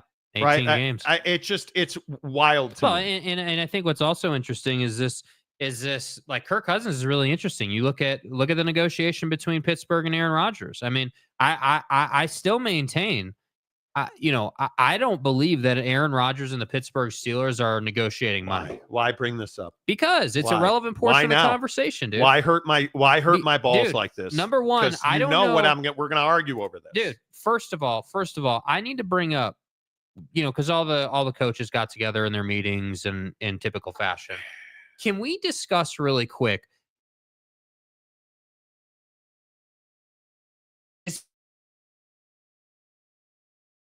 Ultimately doesn't feel comfortable talking about Aaron Rodgers. This dude is like dripping wet in this interview right here. He's a free agent. As you guys know, he came to visit last Friday. We had a really productive day. He's been in this thing a long time. I've been in this thing a long time, but it's no substitute for, intimacy and spending time together and getting to know one another in a non-competitive environment. And so that was really good. But I don't have any new updates in terms of where the process is. We'll see where it leads us. I'm really comfortable with being unsettled this time of year, to be quite honest with you. It's about talent acquisition. We got two main means of acquiring talent: free agency and the draft. We multitask. We do both. Those needs that we fulfill in free agency, we do so there, and when we don't, we fulfill it in the draft. And so I just learned over the years that this time of year, although, day to day can be somewhat uncomfortable, it is a process. Who are you, Sean Miller? Bro, Mike. Dude, Mike, can we get a degree partnership going here? Somebody want to check that blood pressure on Mike Tomlin, please? Holy crap. Do you think this dude's feeling the pressure talking about A-Rod? My God. So let's get crazy. Stay hard. Aaron Rodgers and DK Metcalf were engaged in pig skinning. That's the most perverse way I could say that. Yeah, they got their hands on the pigskin and stuff. They had a throwing session. Yeah, that's what we're calling it. That, of course. Oh, it was so good. It was like chemistry already happened. Oh, my God. Please. Yeah, exactly. It reportedly was perfect, and they had great chemistry. God. And they made wild love after the session was over. They shared some protein powder and creatine on the bench press. You want to talk about a dark hole? God. Dude. Bro. Stop. I'm my head out. Stop, bro. But well, Aaron Rodgers and DK Metcalf have just unimaginable, just intangible chemistry that we have to have, and it's going to be $800 million a year, and Aaron Rodgers is our guy. Okay. Do you guys believe in love at first sight? Hot ass. You just stand back and you look over the formation and you see DK running down the seam and you're like, my God. Stay hard. I want it so badly. Yeah, send his ass on a hot route. And then you put that ball right in his hands. Yes. We should probably stop. But the point is, Aaron Rodgers and DK Metcalf apparently have just unbelievable chemistry. And what did you think they were going to say? No, that sucks. Yeah. Man, they don't like each other at all. DK's talking about drilling for oil on Danica Patrick, and Aaron can't handle it. And then, and then Shailene came up, and it was a really difficult Aaron thing for started Aaron. calling DK a divergent, and all of a sudden all hell broke loose. These are all movie references. Anyway, the point is, what did you think they were going to say? Oh, it's a terrible throwing session. Yeah, we're going to have to look for Kirk Cousins. 3/4 of this is inaccurate. I'll say this, what I've said for weeks, that certain people, and I don't want to point the finger at anybody. I know. I don't want to make anybody out to be stupid or dumb on this show, right? Because that's not what I do. I've said for weeks, Aaron Rodgers is going to the Pittsburgh Steelers or the Pirates, one of the two, and that they're going to be Super Bowl contenders. They're better than the Ravens if Aaron Rodgers is the starting quarterback there. No. Are they better than the Chiefs? I don't know. I know they're better than the Ravens, and I think they're probably better and deeper defensively than Buffalo. But do you buy that Kirk Cousins being spotted at a Cleveland area Chipotle has something to do with the Browns' needs at quarterback? First of all, just a question. I would at least like to thank Jimmy Haslam, the owner of the Browns, finally saying that investing in all those washcloths was a complete bust. That bringing in a prolific massage getter guy Jimmy Haslam has admitted that the contract for Deshaun was a complete bust. And I don't know how many people know this. They have paid the entire contract out already. So they are probably going to cut him. He has probably played his last down in the NFL. So do you go from that to overpaying another quarterback in Kirk Cousins? I don't believe for a second that if Kirk Cousins was in town, well, I'm going to go, honey, God bless our little family here, babe. I got to go to Cleveland to meet with the Browns. Think I'm going to head out to Chipotle. No, somehow I'm guessing there's a steakhouse. What? Or I have a hard time believing that if Captain Kirk was in Cleveland to meet with the Browns, he'd have been seen at a Chipotle. Via social media. Come on, guy. He's not that stupid. Well, he probably is. But my point is, listen, going from the optics are good here. Going from a elite washcloth violator guy to a happily married man with kids. You mean washcloth vibes? Yeah, washcloth king. Going from that to, token, married man quarterback is probably good for the organization. But at some point, it might be a good idea to trade up in the draft and get a guy out of the draft at some point. Just saying. I mean, I know that you've got Nick Chubb and, you've got a lot of talent there. But the offense doesn't go unless you've got, a good quarterback. So, Aaron Rodgers or Kirk Cousins? Let's go. Pittsburgh Steelers. Aaron Rodgers or Kirk Cousins? You have to take Aaron Rodgers. No, that's not what you said in the pre-show meeting. It's not what I said, but I think it's true. I think that the Pittsburgh Steelers are going to use Kirk Cousins as a backup. Are you backpedaling right now? They're going to use him as a leverage point. Are you going to say something nice about Captain Ayahuasca here? No. I think the guy likes to crap himself in a dark hole and then blame the media. Leave DK Metcalf out of this. Yeah, my point is, come on. I am a big believer that Aaron Rodgers is the only fit in Pittsburgh. Because if you don't have Aaron Rodgers, I don't know what you do. Oh, and some people are going as far as to say that it's signed, sealed, and delivered. I think it is. Negotiating. I think it is. And I think it could be a post-June 1 thing. As long as they've got his name on a piece of paper before the draft, that whether you file it and date it June 2nd, I don't really give a rat's ass. Yeah. As long as you have an agreement in place with Aaron Rodgers and you have a clear path in the draft, the Pittsburgh Steelers are gold. Yeah. I think your fallback to Aaron Rodgers is likely Kirk Cousins. Yeah. Because I don't even know where else you would go. Right? Brandon Whedon's retired now. So you're not going to be able to. Dude, what about the Red Rocket, dude? Come on. Do we miss Oak State, James? I think we do. I think that Aaron Rodgers is going to the Steelers, and they're gonna compete to win the AFC. Yeah. I think that is Boyd Lake, but DK and Aaron Rodgers, dude, that would be unbelievable. Yeah, but again, that's what they said with the Jets, right? That's what we got. Oh my God. Aaron Rodgers and all his guys and Devontae. I'm not letting it go, dude. Hell no, I'm not letting it go, dude. It's the Jets. So now it's the Jets because it didn't work out, and it couldn't possibly be that it was Aaron. And I know you're going to say, well, he had a great year last year. He played good football. Okay. He did. Fine. Go out and prove it again. What about Go Zachy out and prove it in a better spot. Dude, Mom who pounded you're friends. Not seriously comparing the great, Jesus Christ incarnate of the NFL to the MILF Hunter. No, I'm asking if the MILF Hunter was the problem or were the Jets the problem? No, the MILF Hunter was the problem. No, I think it was the Jets. Well, I think because find me the solution where they've drafted and developed a quarterback. Listen, dude, you don't get to have it both ways. I don't have it both ways. No. I mean, like, for Aaron Rodgers doesn't get to have it both ways. You don't get to say, hey, I'm going to bring in my OC, Nathaniel Can't Hackett. I'm going to bring in Devontae. I'm going to bring in Lazard. I'm going to bring in all my boys. I'm going to rip Diana Rossini a new one, and then it's not going to work out.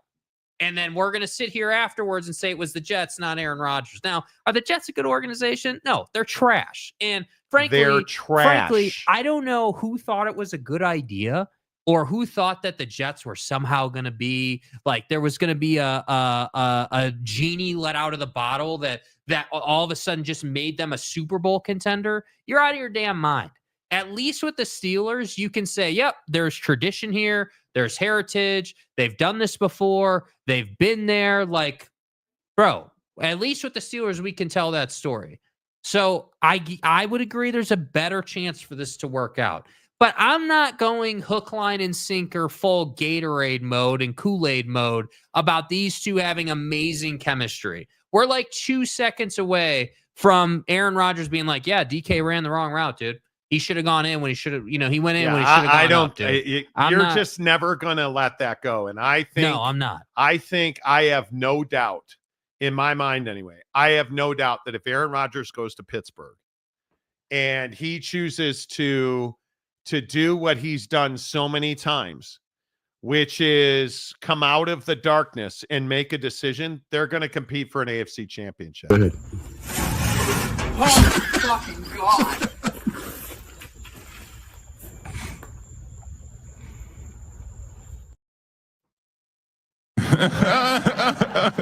Well, Monty, he needs a little bit of a shave, man. Monty, he needs to shave. He's been in a dark hole for a long time, or at least that's what DK said. My point is, dude, I think what?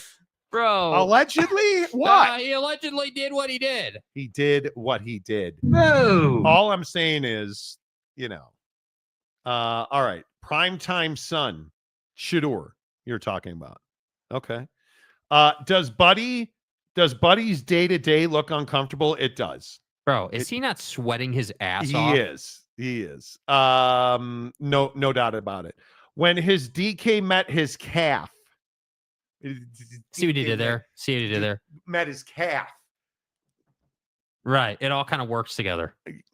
He knew he would playing for the Steelers with Mason and this Rudolph. is the other thing that I love too. Now we're getting reporting. I can't remember who it was. I should Diana Rossini saying, oh yeah, the Steelers are comfortable with Mason Rudolph as their starter. And all I have to say is my ass. No, they're not. No, they're not. No, they're not.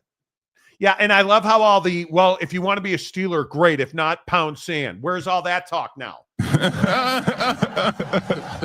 Capazzo, whoa, we need not to talk about sticky washcloth guy in combination with darkness retreat dill hole. Aaron Rodgers is now darkness retreat dill hole. Well, you would know. You watched the documentary, right? Okay. What is the documentary big documentary got to do with guy. this? Because you're supporting, buddy. No, I'm not. You're watching this documentary, dude.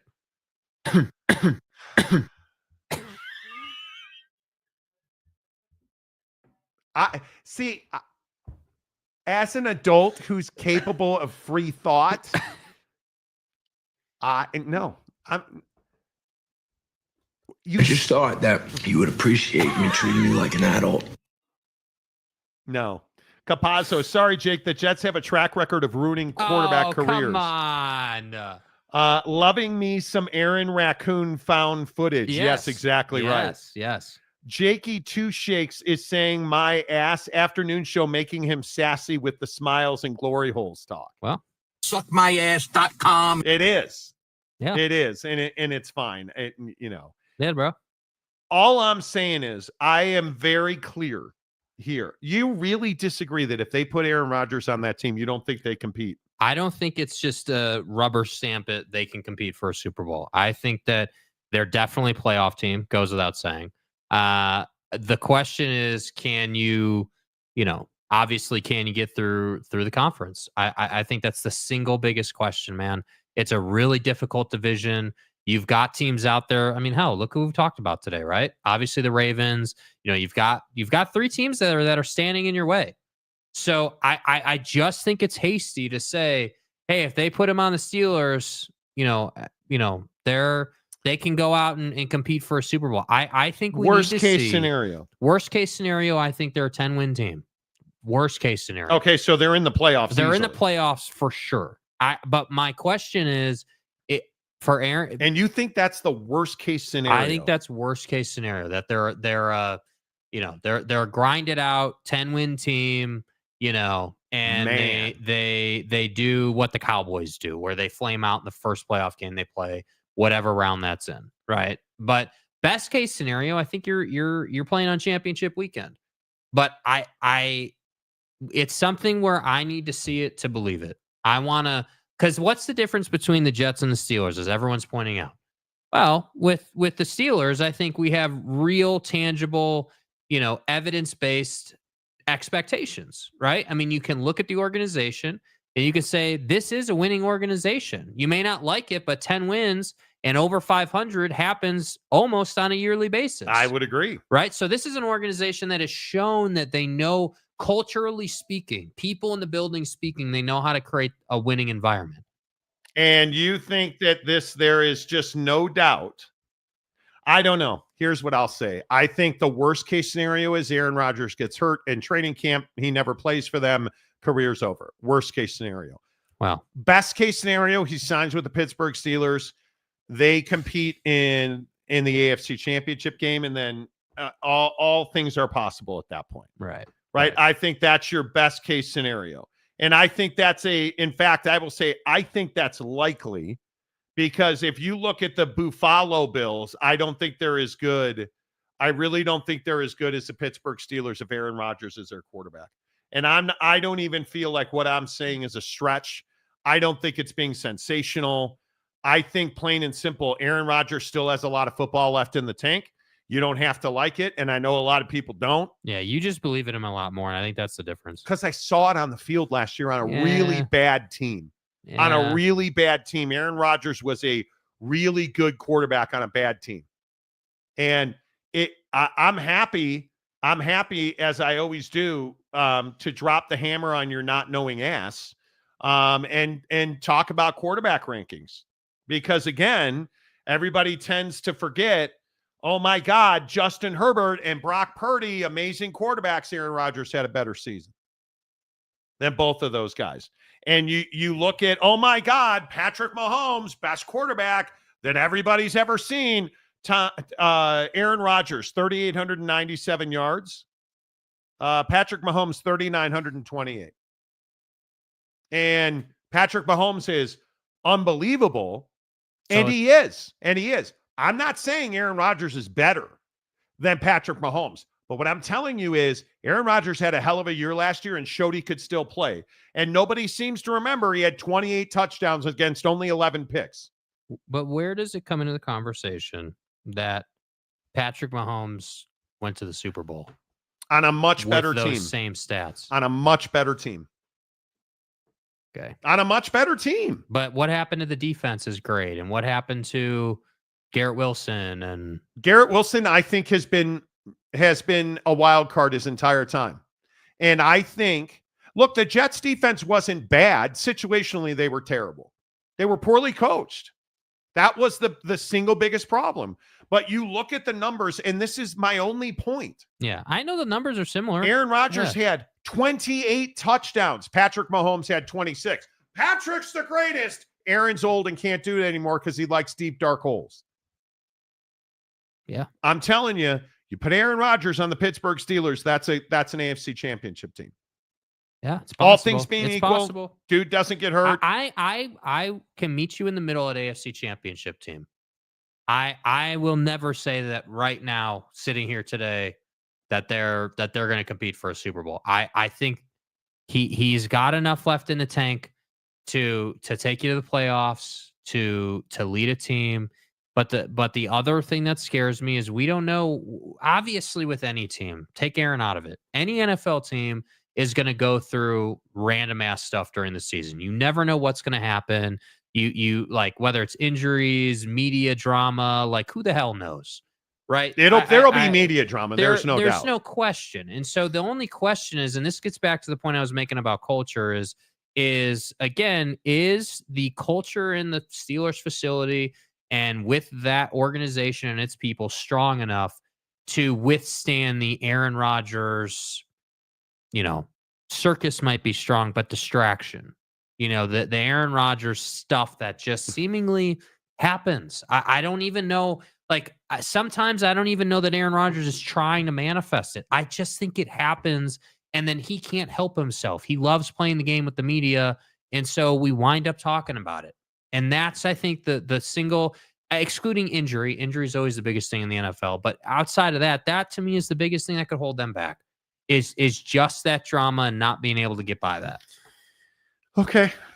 Eric Wasikowski says Ewers to Cleveland. That's the route I would go. I would not go and get Kirk Cousins.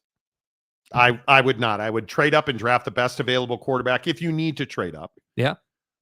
Because again, I look at the latest mock drafts, and there's a whole lot of belief that some of the best quarterbacks are going to be available. Bill Barnwell at ESPN just put out a mock draft that's got the Cleveland Browns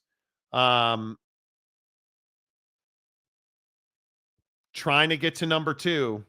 And I don't know. I think this draft, there has to be a flurry of trades, right? I mean, there's got to be. The Browns are number 2, and they're trying to get their best available quarterback at number 2. And if you are the Cleveland Browns and you are number 2, because I think we all agree, Cam Ward's going number 1. Yeah. If you're the Cleveland Browns, who are you taking number 2? Is it Shedeur? I probably would take Jackson Dart or Shedeur Sanders. And I would take Shedeur. I wouldn't have a second doubt about it. Mm-hmm. And I'd move on with my life. Yeah. And he'd be my franchise quarterback, and we'd develop him and grow him. It's the most accurate passer in college football. Not close. I'm curious where they're at on Stefanski. Like, I think Kevin I don't doubt Stefanski, Stefanski, but he I'm is just, an elite. you know. He is an elite. He is an elite. Absolutely an elite. I mean, head coach, bro. It really begs the question. Now that ownership has admitted they made a mistake there with Deshaun, you know, because remember the speculation in the middle of the season. Hey, like ownership's all about Deshaun. Stefanski allegedly was not about Deshaun. Didn't want to play him. Didn't like him or whatever. Now that they've moved on from that, let's say you do get Shedeur.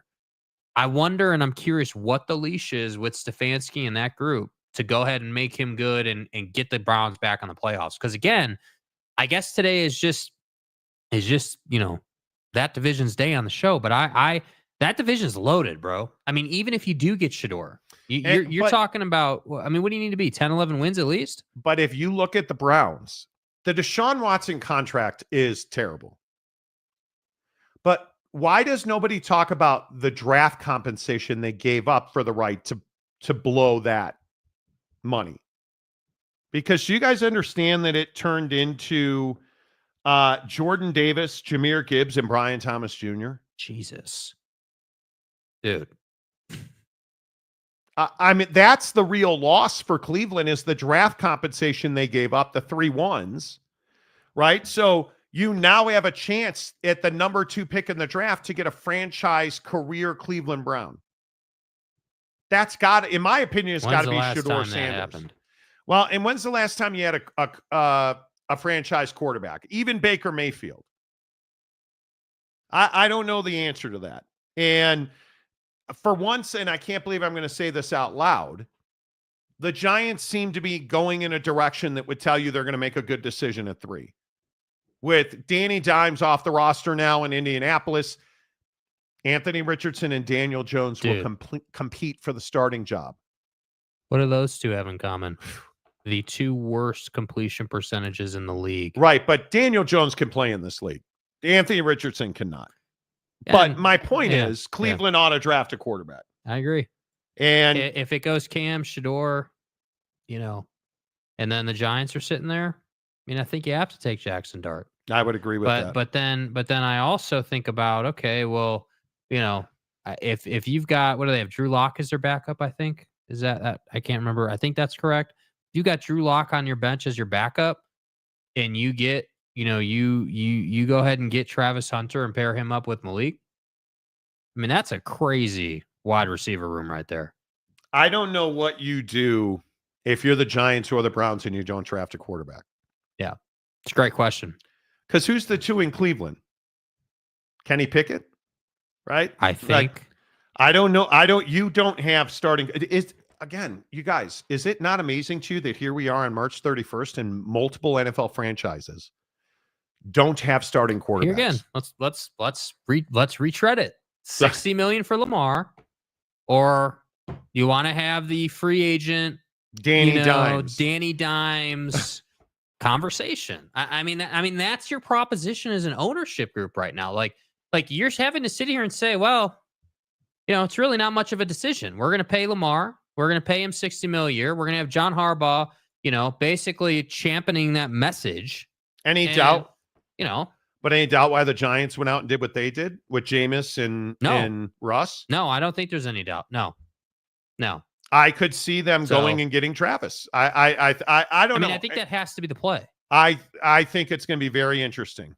They were in on Aaron Rodgers until they weren't. Johnny Gonzalez. Steelers are comfortable with starting stadium guy and IPF connoisseur James if they miss out on the 30 available quarterbacks. I believe that's true.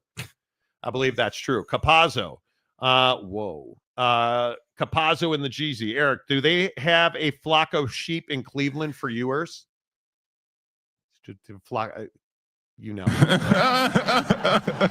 Shout Texas Pro Days, everyone shows out. Ewers throwing dimes to his wide receivers and tight ends, and their wide receivers running like the wind.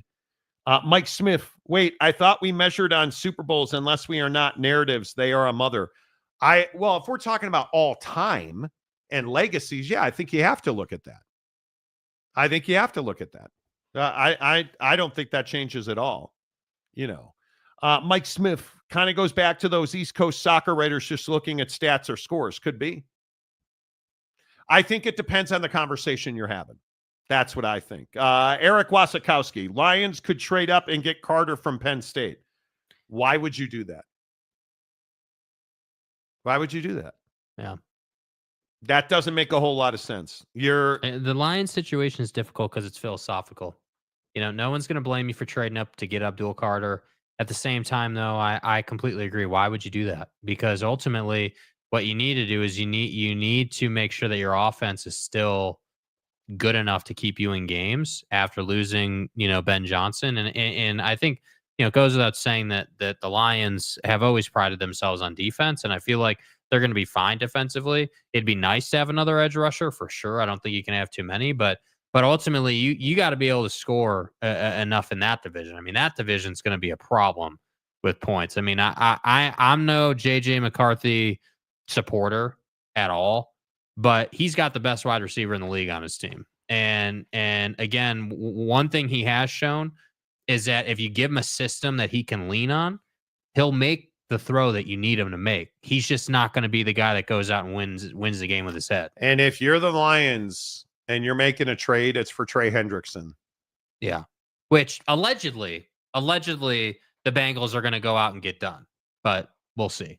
I mean, and if you want to pay Trey $35 million a year, because I think that's probably a wild ass number. That's probably what it would take. But I mean, you look up and down the first round, how many of these teams need to make a trade? I think almost all of them. You could make an argument, especially once you get past the Raiders at 6. I could easily see the Bears trading up to the Raiders at 6. And either taking Ashton Ginty or Abdul Carter, like your best defensive edge. Yeah. That makes a lot of sense. That's what fits. I can look at the Jets. The Jets need a tight end. Go get Kyle Pitts so the Falcons can get up to 7. Yeah. Right. Or like you look at Carolina, New Orleans, the Bears in any number of scenarios trading up at 10. San Francisco, certainly. This Brock Purdy contract, this Brandon Ayuk disaster in San Francisco. Brandon Ayuk's contract, that's an anvil around your salary cap. It would, and we argued over this on the show. Yeah, you should have never signed him to that deal. Yeah, we did. Should have never signed him to that deal. I mean, is it because remember the consequences. If you don't sign him to the deal, they would go through this long negotiation. We all remember the Jaden Daniels, Brandon Ayuk video. Yeah. We remember that conversation, and Brandon without explicitly saying it, hinting at going to Washington. I think that Washington's a great team. They've obviously shown a lot of talent in year one with him and a lot of ability. But if you're the 49ers, I mean, it's really difficult to just sit there and be like, yeah, we're just going to let him go. No problem. But now here you are, once again, having another conversation. Hey, what are we willing to pay Brandon? And it's drama in that organization. And it turns out Christian McCaffrey is a human being and does get hurt still. Wait, what? I know, dude. It's shocking. Why do you say stupid stuff? I know, dude. It's truly, I think that's HIPAA. Didn't one of our listeners say you have a punchable face because you say stupid stuff? Yes, that's. I believe that's a direct quote. I believe that. Yeah. Make sure if you're one of the over 1,000 people watching the show right now, good afternoon. If you're on YouTube, please hit the like button. That really helps the channel grow. Facebook, X. Please go ahead and come on over to YouTube. Big announcement coming about the audio side of the show, our podcast that a lot of people have asked about. We have a huge podcast deal coming that we will announce in the coming weeks because I want you to be able to go and get it when we announce it. But a lot going on. Come over to YouTube, hit the like button, and subscribe to the channel right now. If you have not hit the like button and you're watching on YouTube, please do so now as we talk the NFL on the Monty Show, presented by our friends at The Advocates, theadvocates.com. Speaking of NFL, Tom Brady has a new girlfriend. Jake was very excited about this because he hates Gisele Bündchen for what she did to TB12. We reveal the new hottie with Tommy after this from The Advocates. You're not just a case. You're not just a client. You're a person, and you deserve support. You deserve simplicity. You deserve communication. When you hire an attorney, you deserve clear, risk-free advice that guides you to the best possible outcome in your injury case. And that's exactly what the Advocates have been providing for over 30 years. After your accident, you deserve closure. You deserve compassion. You deserve peace of mind. You deserve an advocate. The Advocates at theadvocates.com, the best injury attorneys in the business. And you guys, I say it all the time, clear, risk-free advice on the worst day of your life. That's what you need. If you've been in an accident with a semi-truck, motorcycle season's coming, and I wish I could tell you that, hey, you're going to have a great year. You guys know the percentages are not on your side because nobody looks out for two-wheeled vehicles out there. You get hit on a bicycle, you get hit on a motorcycle, you get hurt at work.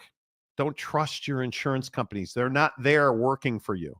No. Hand the issues, hand the claims process, the conversations with the insurance companies, hand those off to the Advocates. Let them do the work for you so you can get back to the best version of yourself. Because when you work with the Advocates, the best thing is you never reach into your pocket. There's no upfront cost. There's no consultation fees. There are no big retainers. In fact, you don't pay the Advocates unless and until they win your case. And I just can't say enough. The Advocates understand that when you've been in an accident, the last thing you want to worry about is, can you afford an attorney? They know that's not what you need to be thinking about.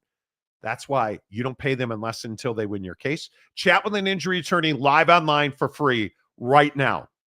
Advocates.com, 24/7, 365. No matter where you watch this show, you need an injury attorney, get to theadvocates.com.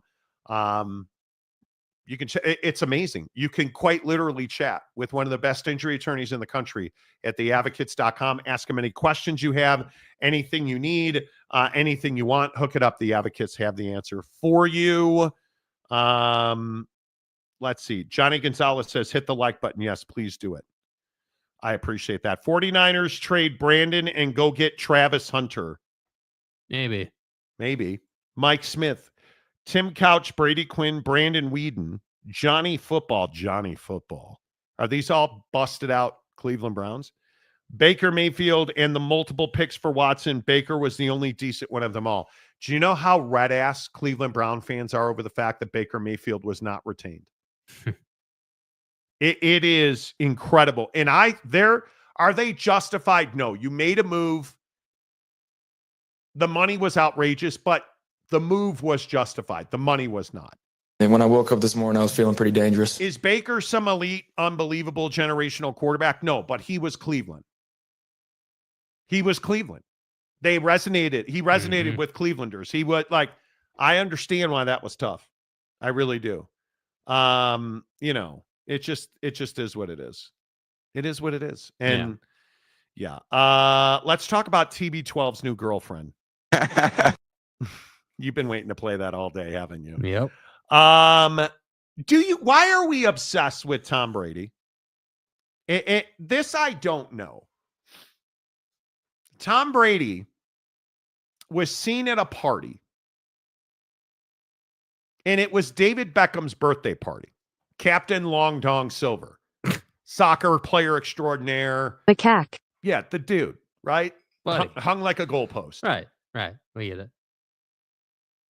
Tom Brady rolls up, and this, believe me if you might, according to TMZ, this picture right here now shows Tom Brady's new fine arm candy. And she doesn't look like Giselle, which has a lot of people up in arms. She does look like Bill Belichick's girlfriend. Can't say I disagree. Yeah. But why are we obsessed with this? Do you care who Tom Brady's dating? Yeah, I mean, I think, so generally speaking, I think we all care about who our favorite athletes are dating. And I think we've been on a run. Yeah. I mean, I think the Tiger Woods situation helps this. I think, Tom is, it goes back to the retire, unretire, still going to play, not going to play situation. I mean, we just care. We care about him, calling games and then being an owner in the NFL. We want to be in the loop. And if we can get, dark, blurry images of Tom Brady that happens to be standing by a woman who just so happens to not look like Giselle, and we can conveniently... And that's apparently a talking point that she doesn't look like Jizzy. And we can speculate on whether... And she's not wearing like a jiu-jitsu jacket and impregnating she hasn't people. Done any pad rolling yet. I mean, we're in a good place. I don't want to talk about ovulating. I don't know what the answer to that question is. Which is, just kind of weird. Yeah, so I don't know why you brought that up. But my point is, maybe he's gone full jiu-jitsu on this chick. I have no idea. And his name is John C.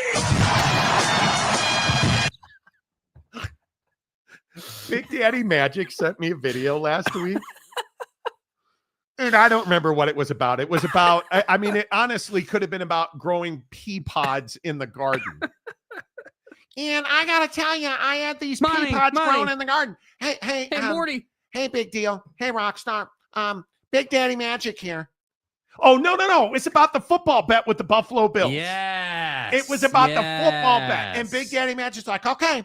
Guys. If the Buffalo Bills can successfully snap the football one time this year, you got to buy me a Rari that's red like the Bills. But if not, I'll buy you edamame frozen from 1964. Oh, hey, and I kid it's probably you not. Different than what you're thinking, though. I kid you not. And oh yeah, by the way, fuck John Cena. Just like out of the blue, dude. I was one of the greatest Instagram reels I've ever gotten sent to me. Anyway. Were you obsessed over this? Yeah, I was not. Yeah, Tiger, Mr. Trump, Tiger Trump. Did that really bother you? It makes me feel like Tiger only went to the ceremony with Donnie because of this. I can't definitively say that Tiger was enamored by being at that ceremony with Donnie. What ceremony? His medal ceremony. Oh, the Medal of Freedom. Yeah. I don't know, man. I think that, I want to hold Tiger. Like, I want Tiger to stay on his pedestal. I want Tiger to be at Augusta one more time and to stay in his legendary status. But, anytime, and this is, not unique to Tiger. I mean, this could be Tom. This could be anybody. Tommy. Anytime you get involved, anytime you just dip your toe in the water of a political family, there's risk there. You hate this a lot. I don't like it. And it's not because I'm not sitting here, if you're a Donnie guy, cool. I'm not really trying to make it about that. I'm more just saying that Tiger is stepping into a realm that he's not previously stepped into. And that's cool, I guess, but I just don't love it. I would prefer to never have known about this and to get videos and updates about your Achilles recovery and everything you're going through, rather than, be involved in it. Anytime your favorite athlete gets involved in politics, it ruins the athlete. We've seen it time and time again. I don't understand why you're so upset about this. Because I'm sure she's a perfectly fine person. I'm sure she's a nice lady. I have no doubt. I don't know her. Like, I'm not saying she's a bad person. What I'm saying is what I don't want to happen is I don't want Tiger to get wrapped up in the absolute, circus that is politics. Bro. Yeah. And that's a baller and picture again, right here there. we go. Dude looks immortal in his sunglasses. Next photo is going to be sunglasses with hat backwards. And next photo is going to be Tiger Woods pulling out his driver. Yeah, that we get it. You're gonna be getting out of an Escalade in a Perkins parking lot, and we all know what it is. I'm sick. I need therapy.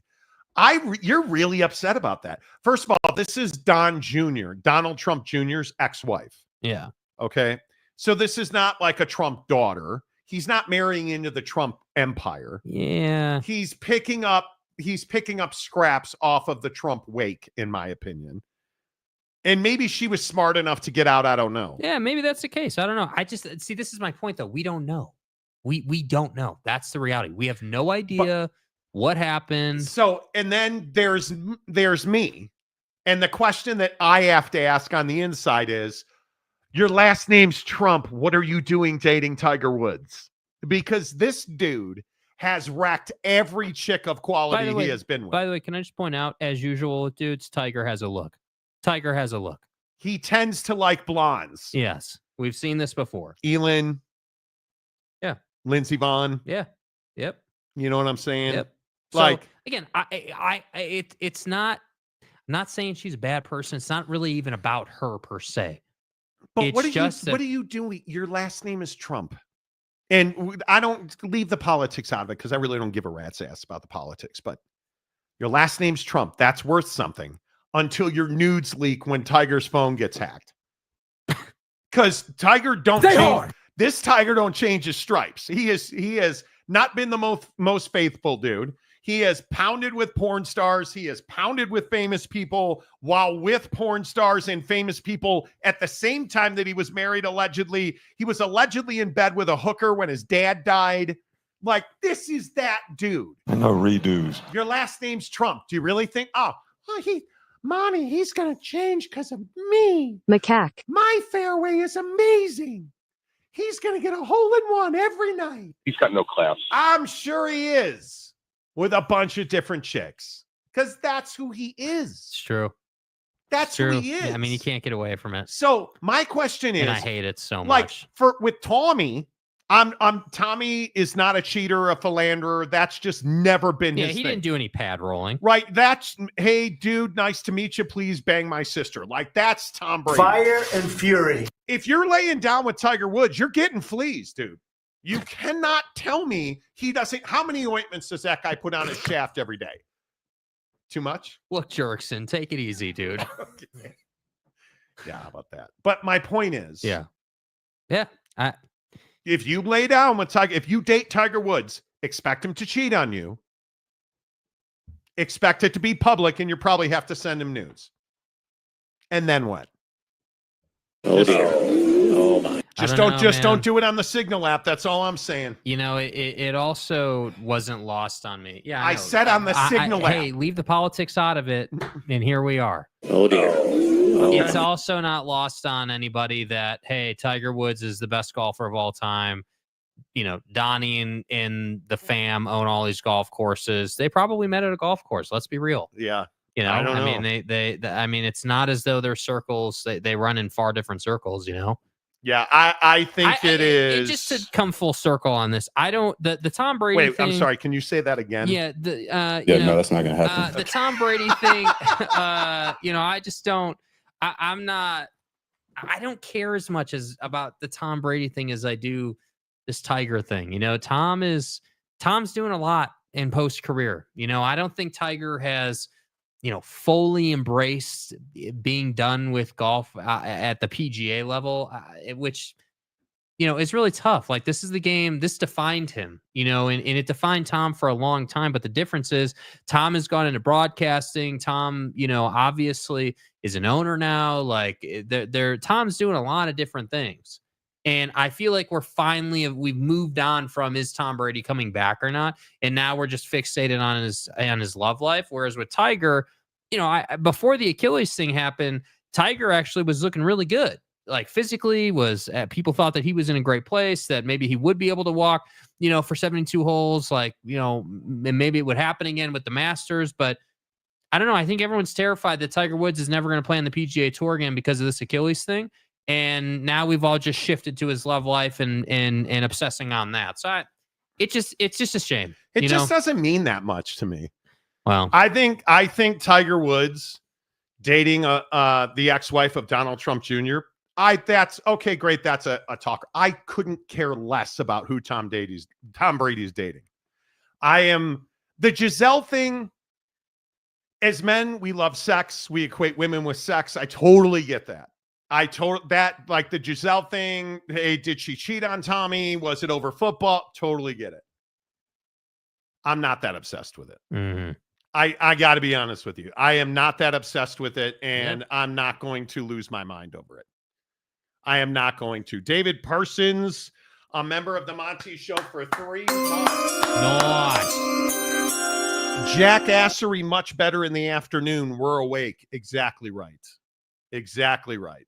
Exactly right. Let's not argue over politics. See, this is the problem. This is what happens. We bring up that Tiger Woods is dating a former Trump family member. As a side note, I don't want to watch women's basketball. If you wouldn't mind, go ahead and turn on the channel. Thank you. Me to fuck off. Thank you.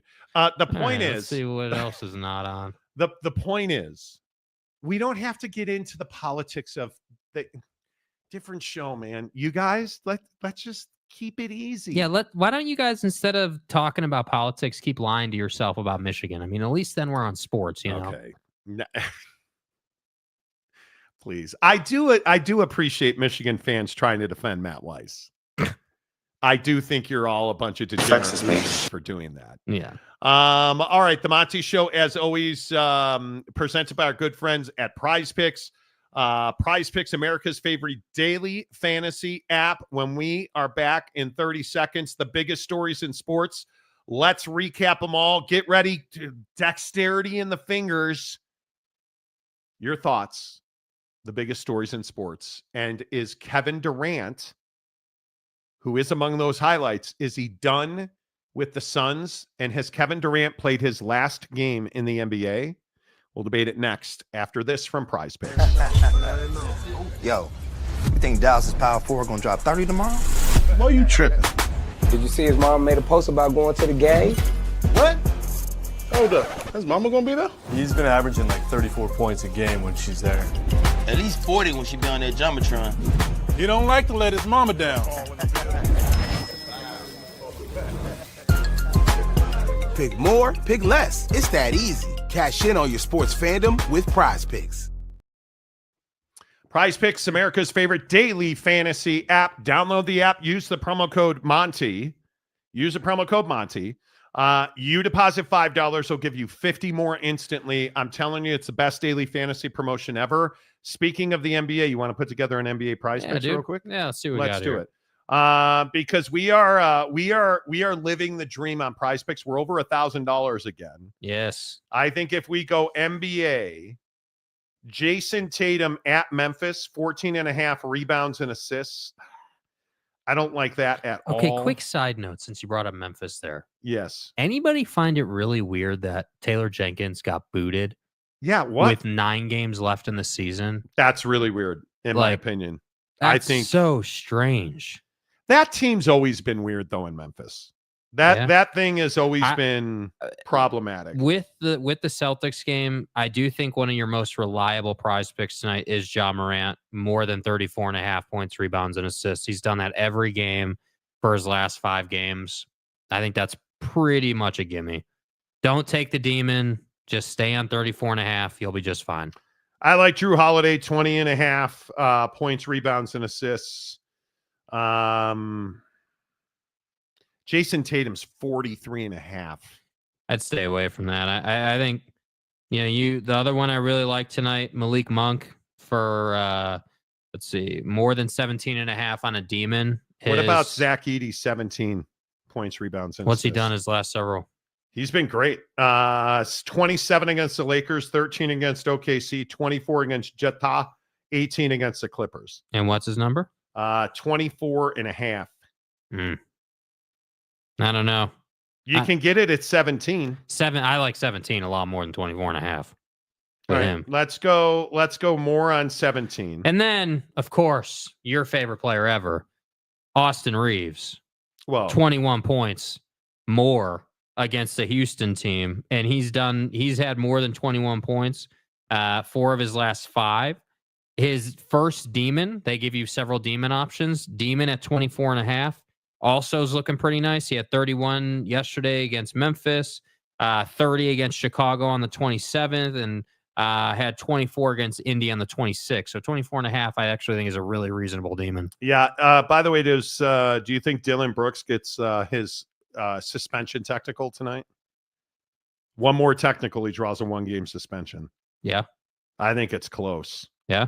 I think it's really close. And then I just need one more. Should we go turnovers or 3-pointers made? Let's go 3-pointers made. Malik Monk, 3-3-pointers made. I like Malik Monk on 17.5 points. Better. Rather than threes, because Malik Monk is a little mid-range guy. Like, he can do a lot of different things. Okay. That's what I'll go with. I'll go with Zach Edey, more than 17 points, rebounds, and assists. Austin Reeves, more than 29.5 points, rebounds, and assists. Malik Monk, more than 17.5 points and rebounds. There you go. We're going to play a flex on that bad boy. We're going to submit that lineup. It's that simple on PrizePicks. Download the app. Use the promo code Monty. Let's get you to the biggest stories in sports. I think this situation with Jurickson Profar in Major League Baseball, Atlanta Brave free agent, big signing this offseason, 80-game PED, performance-enhancing drug suspension announced today. The Braves seem to be this team that is constantly struggling of late, they're constantly struggling, I think, to find continuity. You look at where they are, they're 0-4. I've never taken steroids. 0-4. They've given up 17 runs and only scored 7. They're in what feels like a tailspin in a division with the Mets and Phillies that I think is going to be very difficult. That is a huge story. If you are the Atlanta Braves, you lose Jurickson Profar for half the season. He'll be back in July. I think this, I don't know how many people saw Shohei Ohtani. Let me ask you a very simple question. Okay, Shohei Ohtani leads Major League Baseball jersey sales in the calendar year 2025, and it's not close. Mm-hmm. Do you like, oh no, let me rephrase. Is Shohei Ohtani even on your radar? I'm a baseball fan. Yes, he's on my radar. Yeah. Do I go out of my way to find his highlights? I don't. I don't go out of my way to find his highlights. I think, I would say that I do, as much as it pains me to say it, I do enjoy watching the Dodgers because they are entertaining. Yeah. I mean, they whether it's the home runs, the style of play. I mean, hell, Ohtani's leading jersey sales and he's not even pitching right now. I mean, this is the kind of player we're talking about. Like, I do think that he has, and the Dodgers and Major League Baseball have moved on from the scandal. I do. No one's talking about it. What scandal? Yeah. With his buddy Ipe, the gambling scandal, that one. That sounds vaguely familiar. Yeah. So like, I think I thought you meant Yankee bats. Ohtani's the poster boy. What scandal would you? Dude, I know, but I look at the Dodgers, and I think they're everyone's All-American right now. They hit a lot of home runs. They're really entertaining. Yeah. It's LA. It's the World Series thing. It's the gold numbers on the unis on opening day. Like, it's all of that. So, it's not surprising that he's leading the league in jersey sales. I agree. But he's not my favorite player. I'm not like, oh my God. But is he even on your radar? Is relevant is the wrong word. Shohei Ohtani is relevant. There is no question about that. I don't think about the guy off the baseball field. I don't either. Like, I'm not buying. Isn't he New Balance? New Balance. Okay. All I want to see is some rookie ass pitcher on the mound throwing BP to Shohei Ohtani. That's all I want. If he's not hitting home runs, I really don't care. Yeah, that's all I want, bro. But it's just one of those things where he should so clearly be the face of Major League Baseball. And I don't care. But then you go to this situation with the New York Yankees. Yeah. And their bats.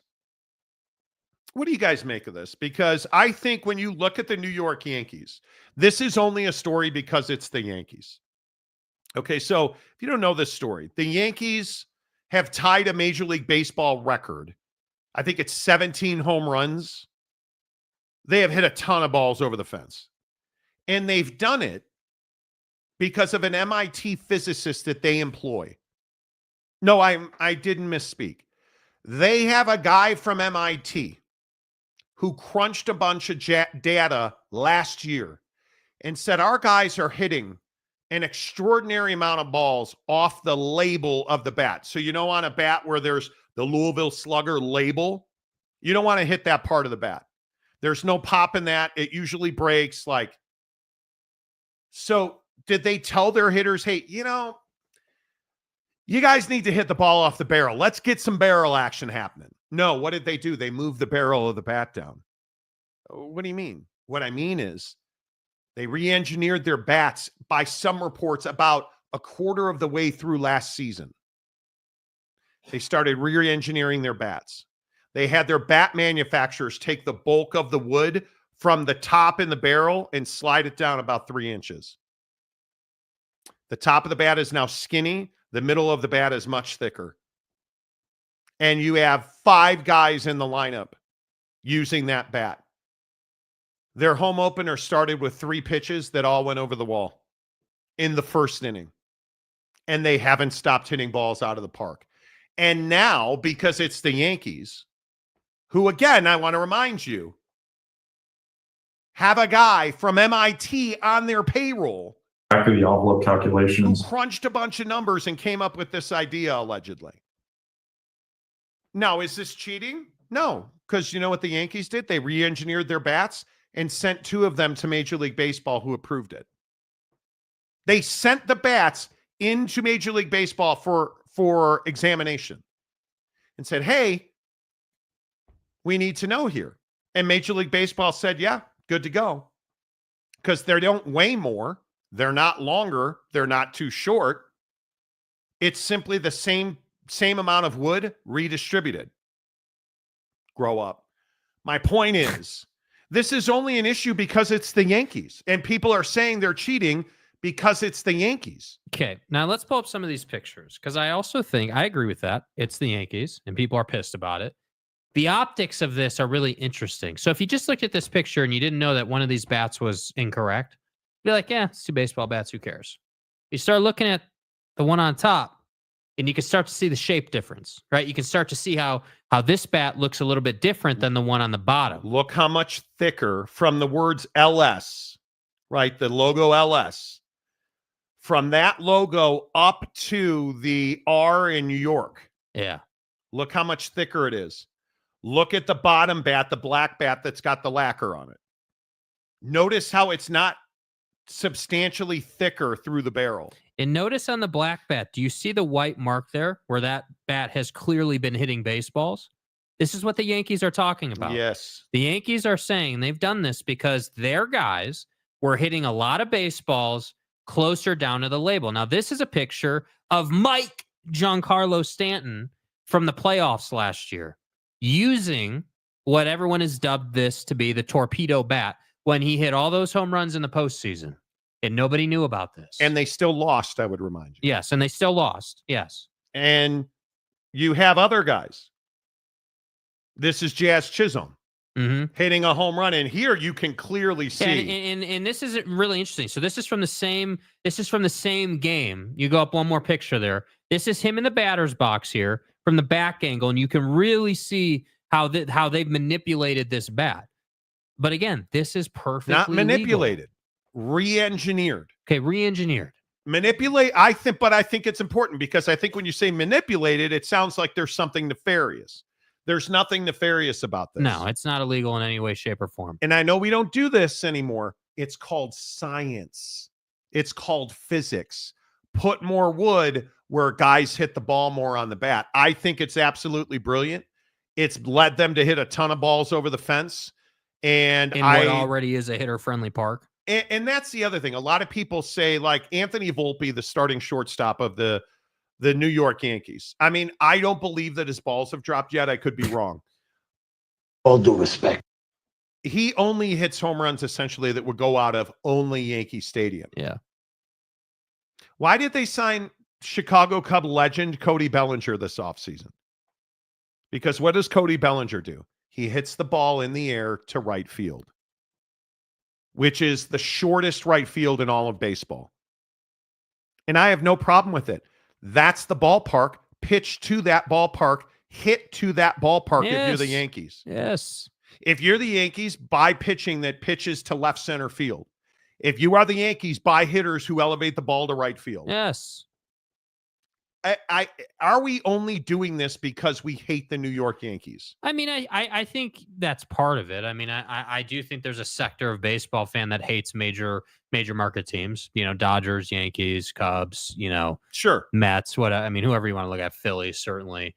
But I also think that this just pushes the narrative of the Bronx Bombers, right? I mean, the Yankees have notoriously, over their history as an organization, been a team that has competed to lead Major League Baseball in payroll spending. And, you know, I think that people get burned out on it. But I have to say, when the Yankees aren't leading Major League Baseball every single year in spending, and the Dodgers are by a mile, and the Yankees find a way to innovate and find a way to hire guys and, bring in, MIT physicists. I mean, the whole, it's incredible. I have his resume in here. I got his resume. His story is literally insane. I mean, this is a guy who went to college. Like, look at these accolades here. Look at this dude's story. I mean, you're only getting into the baseball world at 40, bro. PhD from MIT. Like, look at the big brain on Buddy. NASA-funded research teams. Physics professor at there it is. Now he cheat. It's absolutely cheating. I have completely changed my opinion. He worked at Michigan. It must be cheating. Well, he was a Stallions physics professor at Michigan for 7 years. All of that by the time he's 40 years old.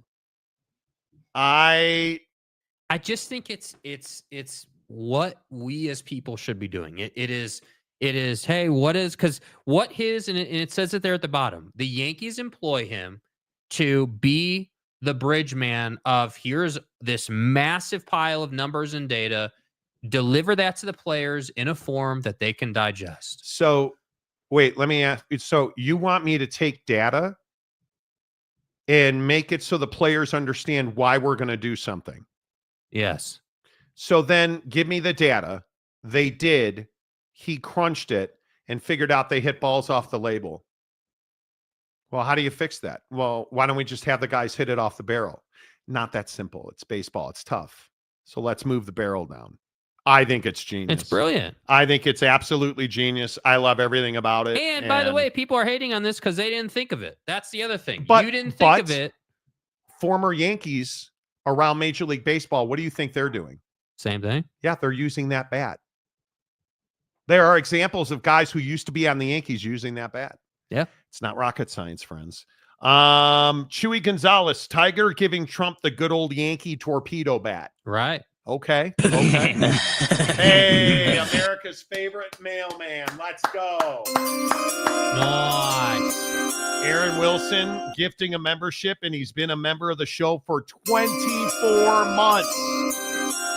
Aaron Wilson on the 2-year run. Aaron, good to see you, my friend. I hope you are well. Big Daddy Magic, you need to go wash your mouth out with soap for that blasphemy. Oh, God. What did you say?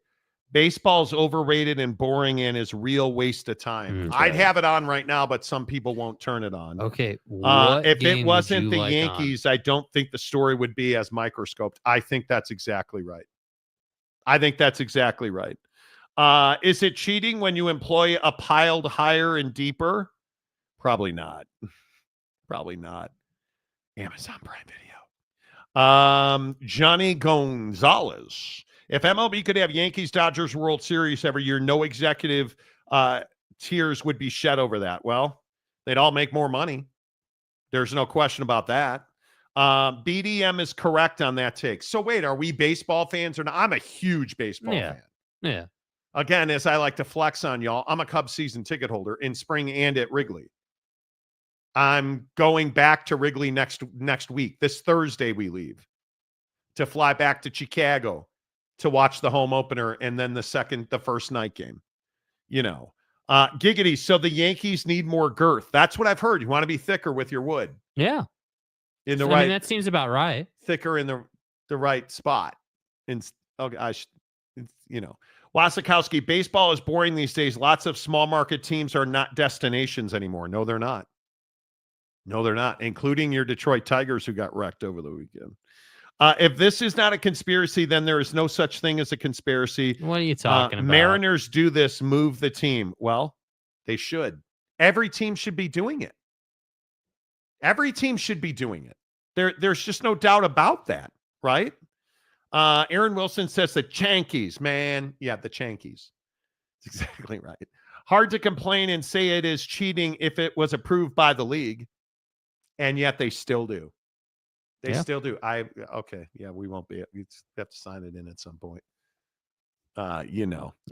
Because I'm trying to get Jake to turn on a baseball game. Because I get the MLB package through my season tickets. The Cubs. So you just got to log in. Johnny Gonzalez, cork in the bat. Where did it come from? The Yankees. Nothing to see here. Exactly. Midweek Coug. Back in my day, we used a real bat. Like a Black Magic aluminum bat. Do you guys remember those? Oh, my God. Big Daddy Magic. WWE is better than baseball. Okay. WWE is more legit than baseball. You've lost all credibility. It's fake. It's scripted. It's scripted. BDM on one. Yes, he is. Big Daddy Magic. Go to sleep, Big Daddy Magic. You're drunk. Exactly. St. Louis has been very disappointing the last decade. Well, and now they should have traded Nolan. Who's one of the guys who hit a home run for the Yankees? A guy named Paul Goldschmidt, former Cardinal, former D-back. The ladies don't complain about my bat. I am known around town as the Pocket Rocket. Okay. What are we supposed to say to that? Okay. Imagine Showtime, Freeman, and Betts with that bat. MLB fans would have a meltdown due to how deep the ball is hit. Yeah. Freddie Freeman needs to get healthy. That's the truth of it. Freddie Freeman's got to figure out how to get healthy and stay healthy. For certain. All right. Lopes fan Gabe. Baseball isn't for everybody, and I'm totally fine with that. What doesn't need to happen is MLB leaders making the game something it isn't to appeal to casuals. Agreed. That's exactly why Lopes fan Gabe is a long time. Because I totally agree with that. DeMarini and Mizuno, man, I used to hit bombs without DeMarini, dude. Mike Smith, Monday Nitro versus Monday Night Raw. Last time wrestling was entertainment. WCW, baby. Wolfpack. I still maintain one of the greatest heel turns in the history of professional wrestling was Hulk Hogan going full NWO. and just coming out playing the guitar. Oh my God. When they spray painted NWO on the championship belt. Oh my God. Yeah, it sucks since then. It sucks since then. So it's fine. All right. Are you going to be able to handle this next topic? I don't want you to get all upset. I don't want you to. I don't know. Are you? See, you are feeling emotional already. You are feeling emotional. And listen, I understand. Has Kevin Durant played his last game for the Phoenix Suns? And do you think his NBA career is over? His NBA career is not over. He's played his last game for the Suns. Yeah. He cannot. Well, listen, he cannot stay healthy. Yeah. How many injuries are we going to have in a year? Yeah. I mean, how unmotivated is he, though? Like, I mean, how many of those? Well, then isn't your career over if you're not motivated? No. Kevin Durant is the ultimate, hey, I'm in a bad situation. Let's just get through it guy. Right. And he's also the ultimate, I'm in a good situation. Let's figure out how to win a championship, which is what he did with Golden State. And he made a mistake going to Phoenix, and he's paying the price for that now. Well, I don't think he made a mistake going to Phoenix. I think Phoenix couldn't finish that roster. I think Bradley Beal's the problem in Phoenix. I think depth is the problem in Phoenix. And as somebody, I quite literally look up Book One Cortez, Devin Booker's shoe, which I have on my foot right now. The problem is Devin Booker's not a franchise player. He's not a singular. He's not a LeBron. He's not a KD. He's not a Steph. Mm-hmm. Kevin Durant and Devin Booker together, was it good enough to win a championship? Clearly not. I mean, yeah, I struggle with it because I don't disagree. Like they made a mistake with Brad Beal, and you didn't have any depth. So I actually think Book and KD together could be championship material, but you have to have support around them. I mean, you got to have a bench. You got to have, you got to have some depth quality. Right? Mean, you can't just. I mean, nobody in the league just has nobody behind them, which is essentially what the Suns have. So here are their leading getters. Durant at 26.5, Book at 25.5, Bradley Beal at 17, Tyus Jones at 10, Grayson Allen at 10, Nick Richards at 9, Royce O'Neal at 9, and then Yusuf Nurkic as well as Nick Richards, not on the roster, right? Bol at 7.2. Yeah. Did I mention there's not depth in that, quality depth, because you're paying 3 max contracts, which you cannot do. It's failed multiple times in this league. Yeah. Right? We've seen it with whether it be the Clippers and that thing, Brooklyn and that thing, Kyrie and his multiple things. You can't have 3 max contracts. You need 2 max contracts and really good role players. And it's why the Lakers getting Luka was such a coup, because that's the exact situation you're trying to build in the NBA. The problem now is I just don't think you can trust Kevin Durant to be one of your top 2 guys on a roster. Yeah, I mean, I think, the other side of that coin is he's never going to not be a top 2 guy, right? Like if Kevin Durant's on your team, he's going to be right there at the top. Whether he should be or not, is a different thing, but he's Kevin Durant. I mean, you're not going to limit him, right? I mean, the injuries are going to limit him, as we're seeing. So I think what's really difficult about it is I think that if, it's like the LeBron conversation, like this conversation around, let's not play LeBron more than 35 minutes unless we absolutely positively have to, can't do it without him kind of game. And I think that they're not doing that in Phoenix. I think that I don't mind Budenholzer as your coach, but I think that Phoenix just is, it's just such a mess. The vibes are just effed. Like they're just so bad that I don't think that, dude, Kevin Durant could have sprained his finger and he'd be out for, however long. I don't think that dudes want to play there right now with how this is all worked out. And so my belief is I think Kevin's probably got 2, maybe 3 really, really high quality seasons left in him at most. What do you do with Brad Beal? You got to trade him. You got to take the beating on it. But he's essentially said he won't allow them to trade him. Well, then you pay him out. I don't know. Like he can't be on your team anymore. It's that bad. I would agree with that. I think you have to find a way to move on from him. So if you treat him like you did with Deshaun in the NFL, you pay him out and move on. Okay. Right. I mean, you've got the money, clearly. It's not really a money issue per se for Ishbia. I would agree with that. So like, if you have the money and you want to move on, I do think that it really bothers me that Devin Booker is so committed to being there his whole career. I think that the NBA is no longer, and really sports, honestly, is no longer a one-team thing. There are very, very few guys who are one-team guys, and that's it. Where does Kevin Durant where does Kevin Durant go next? Oh, I don't know that there's just a logical spot. I think that Kevin Durant, and we know this about KD, we know that he likes to see the landscape and leverage himself into whatever position that he likes the most. So he didn't like the Golden State thing, so he didn't allow it to happen. He didn't like the Miami thing, so he didn't allow it to happen. So where does he go next? I don't know. I mean, I don't think he's going to do a reunion in OKC. That's got too much LeBron vibe on it, right? LeBron did the whole reunion thing and back to Cleveland, and I don't think Kevin's that guy. But I also don't think that Kevin Durant's going to go to Kevin Durant's not going to the Mavericks. I would be shocked. He's not going to Milwaukee. There's all this speculation that Giannis is out in Milwaukee and he's going to leave. And yeah, well, all that goes out the window when you start to understand, well, what does the contract extension look like and what's the money look like? Well, he's also got another year left on his deal, Durant, for $54 million. That's going to make it tougher. There's no question about that. Because I also think, what if he were a free agent, would he end up with the Lakers?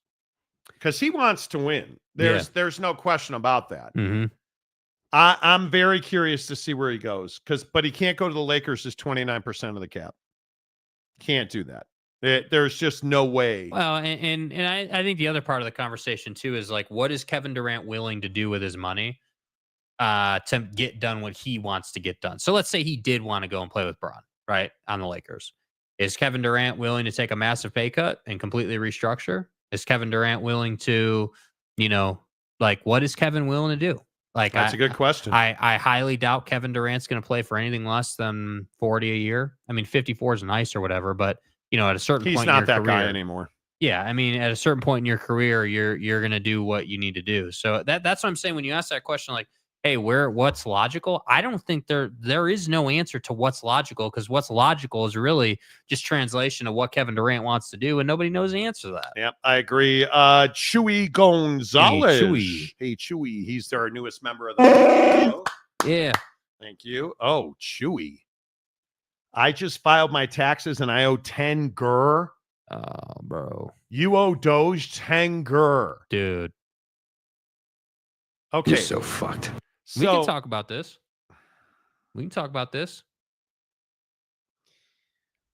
Okay, so you guys know I've had tax issues. I was audited 5-6 years ago. I had a really bad tax lady that I hired when I moved to Salt Lake.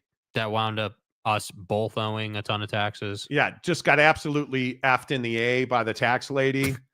I mean, my fucking ass. Hey, dude, bro, I can't even. Well, I can, but so I get a new tax lady, bro, and I told this new tax lady, I'm tired of being scared of going to the mailbox. Because 2-3 times a year, I'm getting letters that say, hey, you owe us $6,000. Hey, you owe us $8,000. You had no idea. No idea was coming. Just out of nowhere. No idea. So I have one floating out there right now for $14,000. Can I pay it? Yeah. Do I have the money to pay it? Yes. Am I physically able to pay it? No. The IRS says it's not a bill yet. I agreed to pay it, sent the form back. Not a bill yet.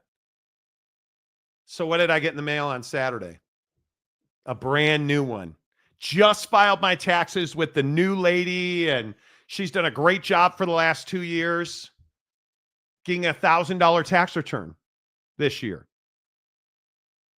Get a letter. Hey, yeah.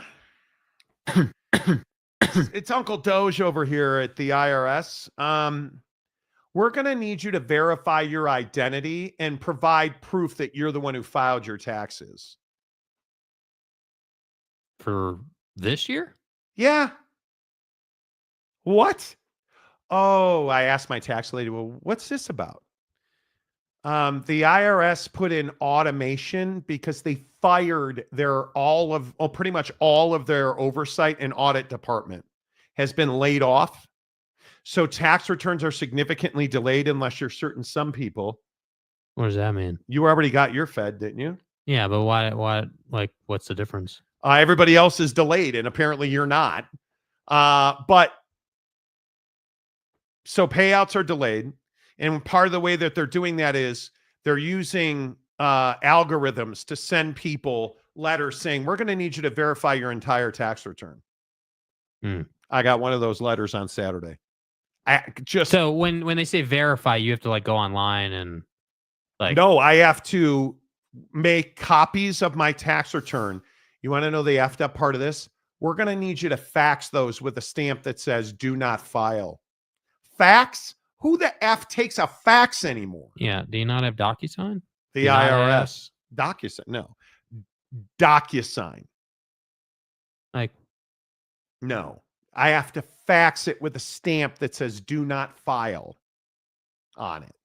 That's painful, bro.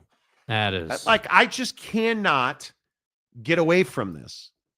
And the amazing thing is that this is your ATM machine if you're the federal government, and we can't even get the tax. Hey, stuff. At least it's not on the tax lady. At least it's incredible. You know, it is. But that is frustrating as hell. There's no reason for that. And yet here we are. There's just not. It is. Yeah. It is wild to me that we have gone through this thing now where we have all of these layoffs. And like, if you just do a Google search for Doge IRS, and I was reading this over the weekend, I think it was the Economic Times, $500 billion vanished. IRS notifies Doge that their layoffs may have cost a shocking $500 billion. The figure is not the final number, as people will file their taxes on April 15th. The $500 billion estimate comes from a historical data on tax filing payments and other metrics as per the report. So, okay, so they're saying that they're losing this money. That it's just gone. Yes, because Doge went in. The Department of Government Efficiency essentially said, you guys need to lay off this amount of people. And in that amount of people at the IRS, it is induced disruptions that will wipe out about $500 billion worth of tax revenue. They've laid off that many people because Doge told them to. Doge has already laid off 11,000 IRS employees, and the agency also lost 2 agency commissioners, both of whom stepped down. And it's a $500 billion loss. And it's just like, and so now, how have they compensated for that? They're sending these letters out by an algorithm saying, hey, you got to send us all of this verification. And I just happen to be one of the dudes that it's wild to me. Yeah. It is absolutely wild to me. Katie to the Spurs. No. Mike Smith, Chewy is over 100 years old and is still getting a Social Security check. That's what I'm saying. Eric Wasikowski, Doge has nothing to do with the IRS. You guys need to keep up. It's on Google. I know it's crazy. It's on Google. Yeah, don't get into the weeds on this. Yeah.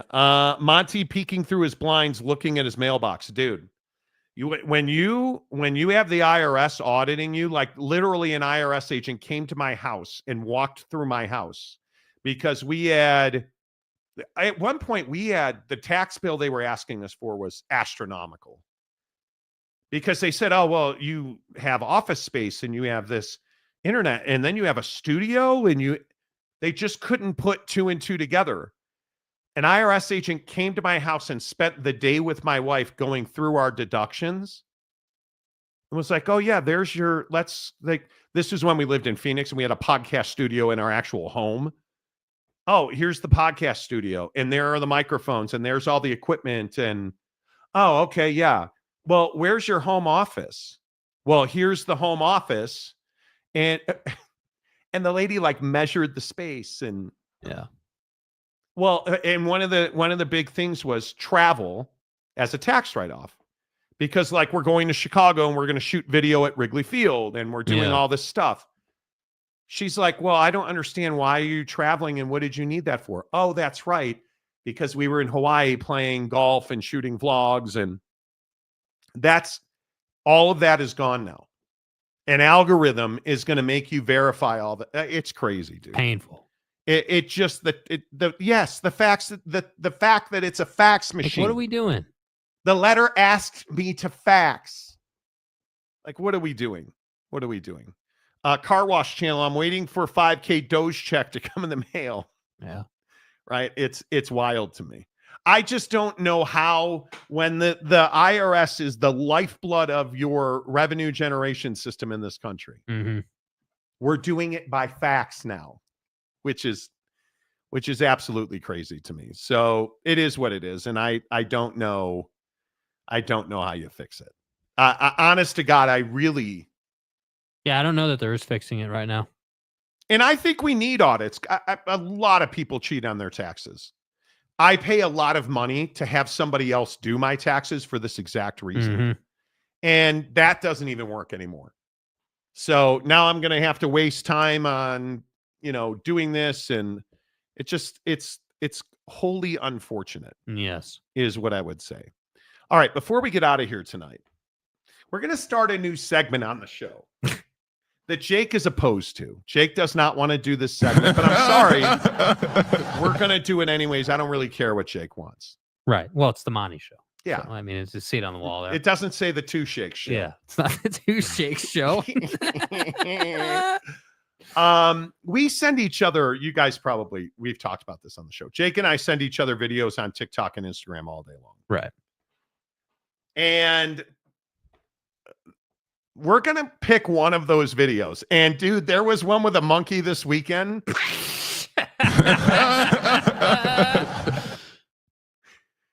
I did not know monkeys did that in front of tourists, but you do you, monkey boy. This monkey literally pleasured itself. Macaque. To the end of the process. Was it a macaque monkey? To the end of the process. Yeah, I sent that video to Jake. Macaque. So we're going to play a video every day. Our favorite video we've sent to each other. I think today it's very apropos, this video right here. Because what would it take for you to, is the word throw hands in public? What would it take for you to, I can't imagine ever throwing hands, getting into a fist fight in public. But apparently parents at basketball games can.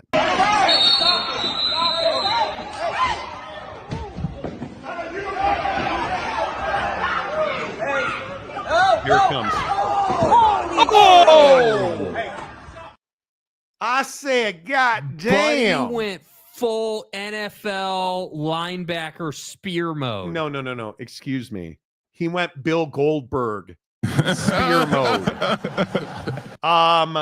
It's an incredible video, and it went viral this week.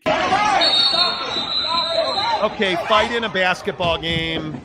Parents on the court. Here's this coach that runs over and pushes one kid off the other. The guy making the tackle is the kid that the coach shoved out of the way. And parents are defending the spear guy, Mr. Goldberg, because a coach should never lay his hands on a player. Do you think the dad did the right thing? Yeah, I mean, I think that I would not have speared the coach, one. So, no, I don't think that part of it is the right thing. No, I would never have done that. I do think going up to the coach and, like, having words and pulling him off of the kid or whatever was definitely in the playbook. And I just can't imagine I understand that. Hey, like it's your kid. You're gonna defend your kid. I get that. I'm cool with that. But there are lines to everything. I mean, let's not forget how this video started, right? I mean, this video started with one kid, throwing an jacking another. Dude, this kid threw an absolute haymaker. Oh. Like, look at him swing on him. And there's the coach. I don't even think he put his hand on. Oh! See that? See how the coach walked away from the kid and then the parent just comes in and drops him? I don't think he did. Like, he just separated him, really. The father is saying that he assaulted the kid. Does this coach watch the kid in the white jersey? That's not assault. That is not assault. This is assault. Bro, that's assault. Yeah. I mean, that's assault. And I think we're in this situation now where how much of a risk is parent at their kid's game guy? Because we see this quite often where parent is all pissed off their kid's not playing, or the umpire screwed my kid, or my kid didn't get a chance to take the last shot, or like whatever it is, dude. I mean, there's so many scenarios and things like that, but I feel like there's always a parent at any kid's event, soccer match or whatever, that is just so extra and just obtuse about it. And it's so unnecessary. Like, I understand that, hey, like this kid just tried to punch my kid and we got to get involved in that. The coach, I think, was clearly trying to separate the kids. I don't think in any way, shape, or form that this coach went too far. Like, look at that. I mean, he's headhunting right there. I don't think the coach went too far at all. This is a criminal act right here. Yeah. That's a criminal act. You could have seriously injured that coach. Premeditated, full intent. Well, I don't know that it's premeditated. You went after him, dude. Right, but you didn't plan to go after him. You were reacting in the moment, right? I think it was an emotional outburst, and you would be claiming defense of others, right? If you're the dad hitting the coach because he, I just think it all went too far. Is this some criminality involved in there? By the letter of the law, it is. But are we filing police reports and getting people arrested for this? I mean, I think probably. I mean, you could have killed that coach by doing that. I don't think there's any doubt, right? Welcome to the nightmare. This monkey straight up groped his. Well, I've seen that happen. Bro hit by a linebacker. You're not kidding. You are not kidding. Terry Tate, office linebacker. Yes, great TV ads. Great. Maury Alvarez, our great Floridian. The only time that I would throw hands is in protection of my family. I would agree with that. Midweek Coug, parents can be crazy. Charge them with assault. Mike Smith. Well, daddy will not be able to attend games to protect his child now. No, he won't. Mm-hmm. No, he won't. Truck stick is alive and well. 100%. That was a truck stick. I would. Man, that was so much fun. Madden back in the day. Truck stick. Oh, loved it. Welcome to the nightmare. The dad must be a little concussed from the tackle to say or think what the coach did was assault. I don't think I think the coach was set. If he had grabbed the kid or put his arm, like headlocked him or okay. But I don't even think he grabbed the kid with intent at all. No, I just think he pulled him away. Yeah. What would you charge them? I would, if I was a police officer getting into it, I would work to not have any charges filed. But I would, if I was a cop and you called me, I wouldn't arrest anybody. I would take a report and then watch the video. And that, like, I can't see. People just get so worked up, dude. But this is different than the football. Wasn't it a football game where the dad shot the coach because his kid wasn't getting reps?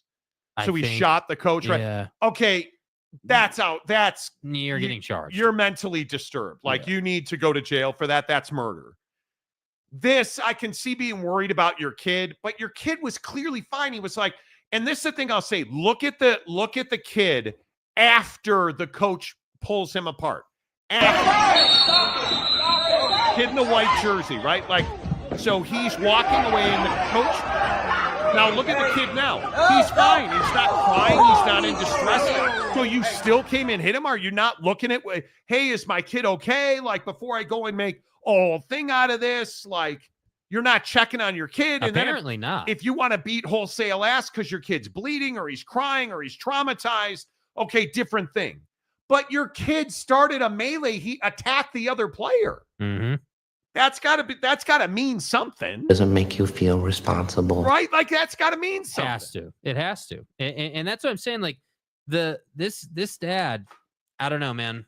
Yeah, premeditated strong, but the fact that your first reaction was to go and just drop this dude is crazy. Yeah. That's insane. Yeah.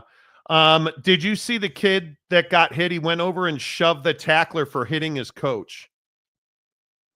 Are you being sarcastic? So the kid in the red. The kid in the red. Watch the kid in the red. Oh my God. Oh, he did. He did. He did, Mike Smith. Wow. He did, Mike Smith. Good Look looking. at you. Good looking. Look at you, Eagle Eye. Yeah.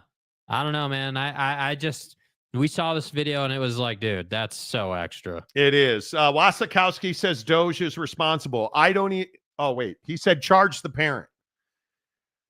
I think you have to charge the aggressor, the tackler. Yeah. You can't let this continue because coaches are already getting shot. Yeah. Already.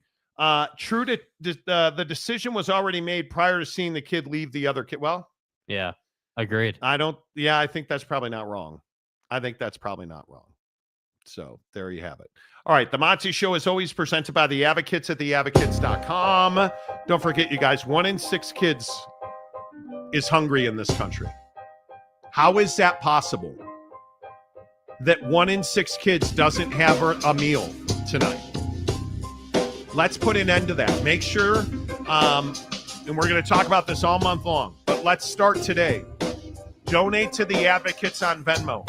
In the memo section, put Monty for the kids, food for the kids. Let's get money raised. 100% goes to the Murray Children's Pantry. What do they do there? They collect food and they make sure the kids have something to eat, especially with the school year coming to an end. They don't know where that school lunch money or that lunch program's coming from. Let's do our part. Let's make sure kids have food. Thanks to our friends at The Advocates, at theadvocates.com. Until tomorrow, 2 Pacific, 5 Eastern. Say goodbye, Jake. Goodbye, Jake.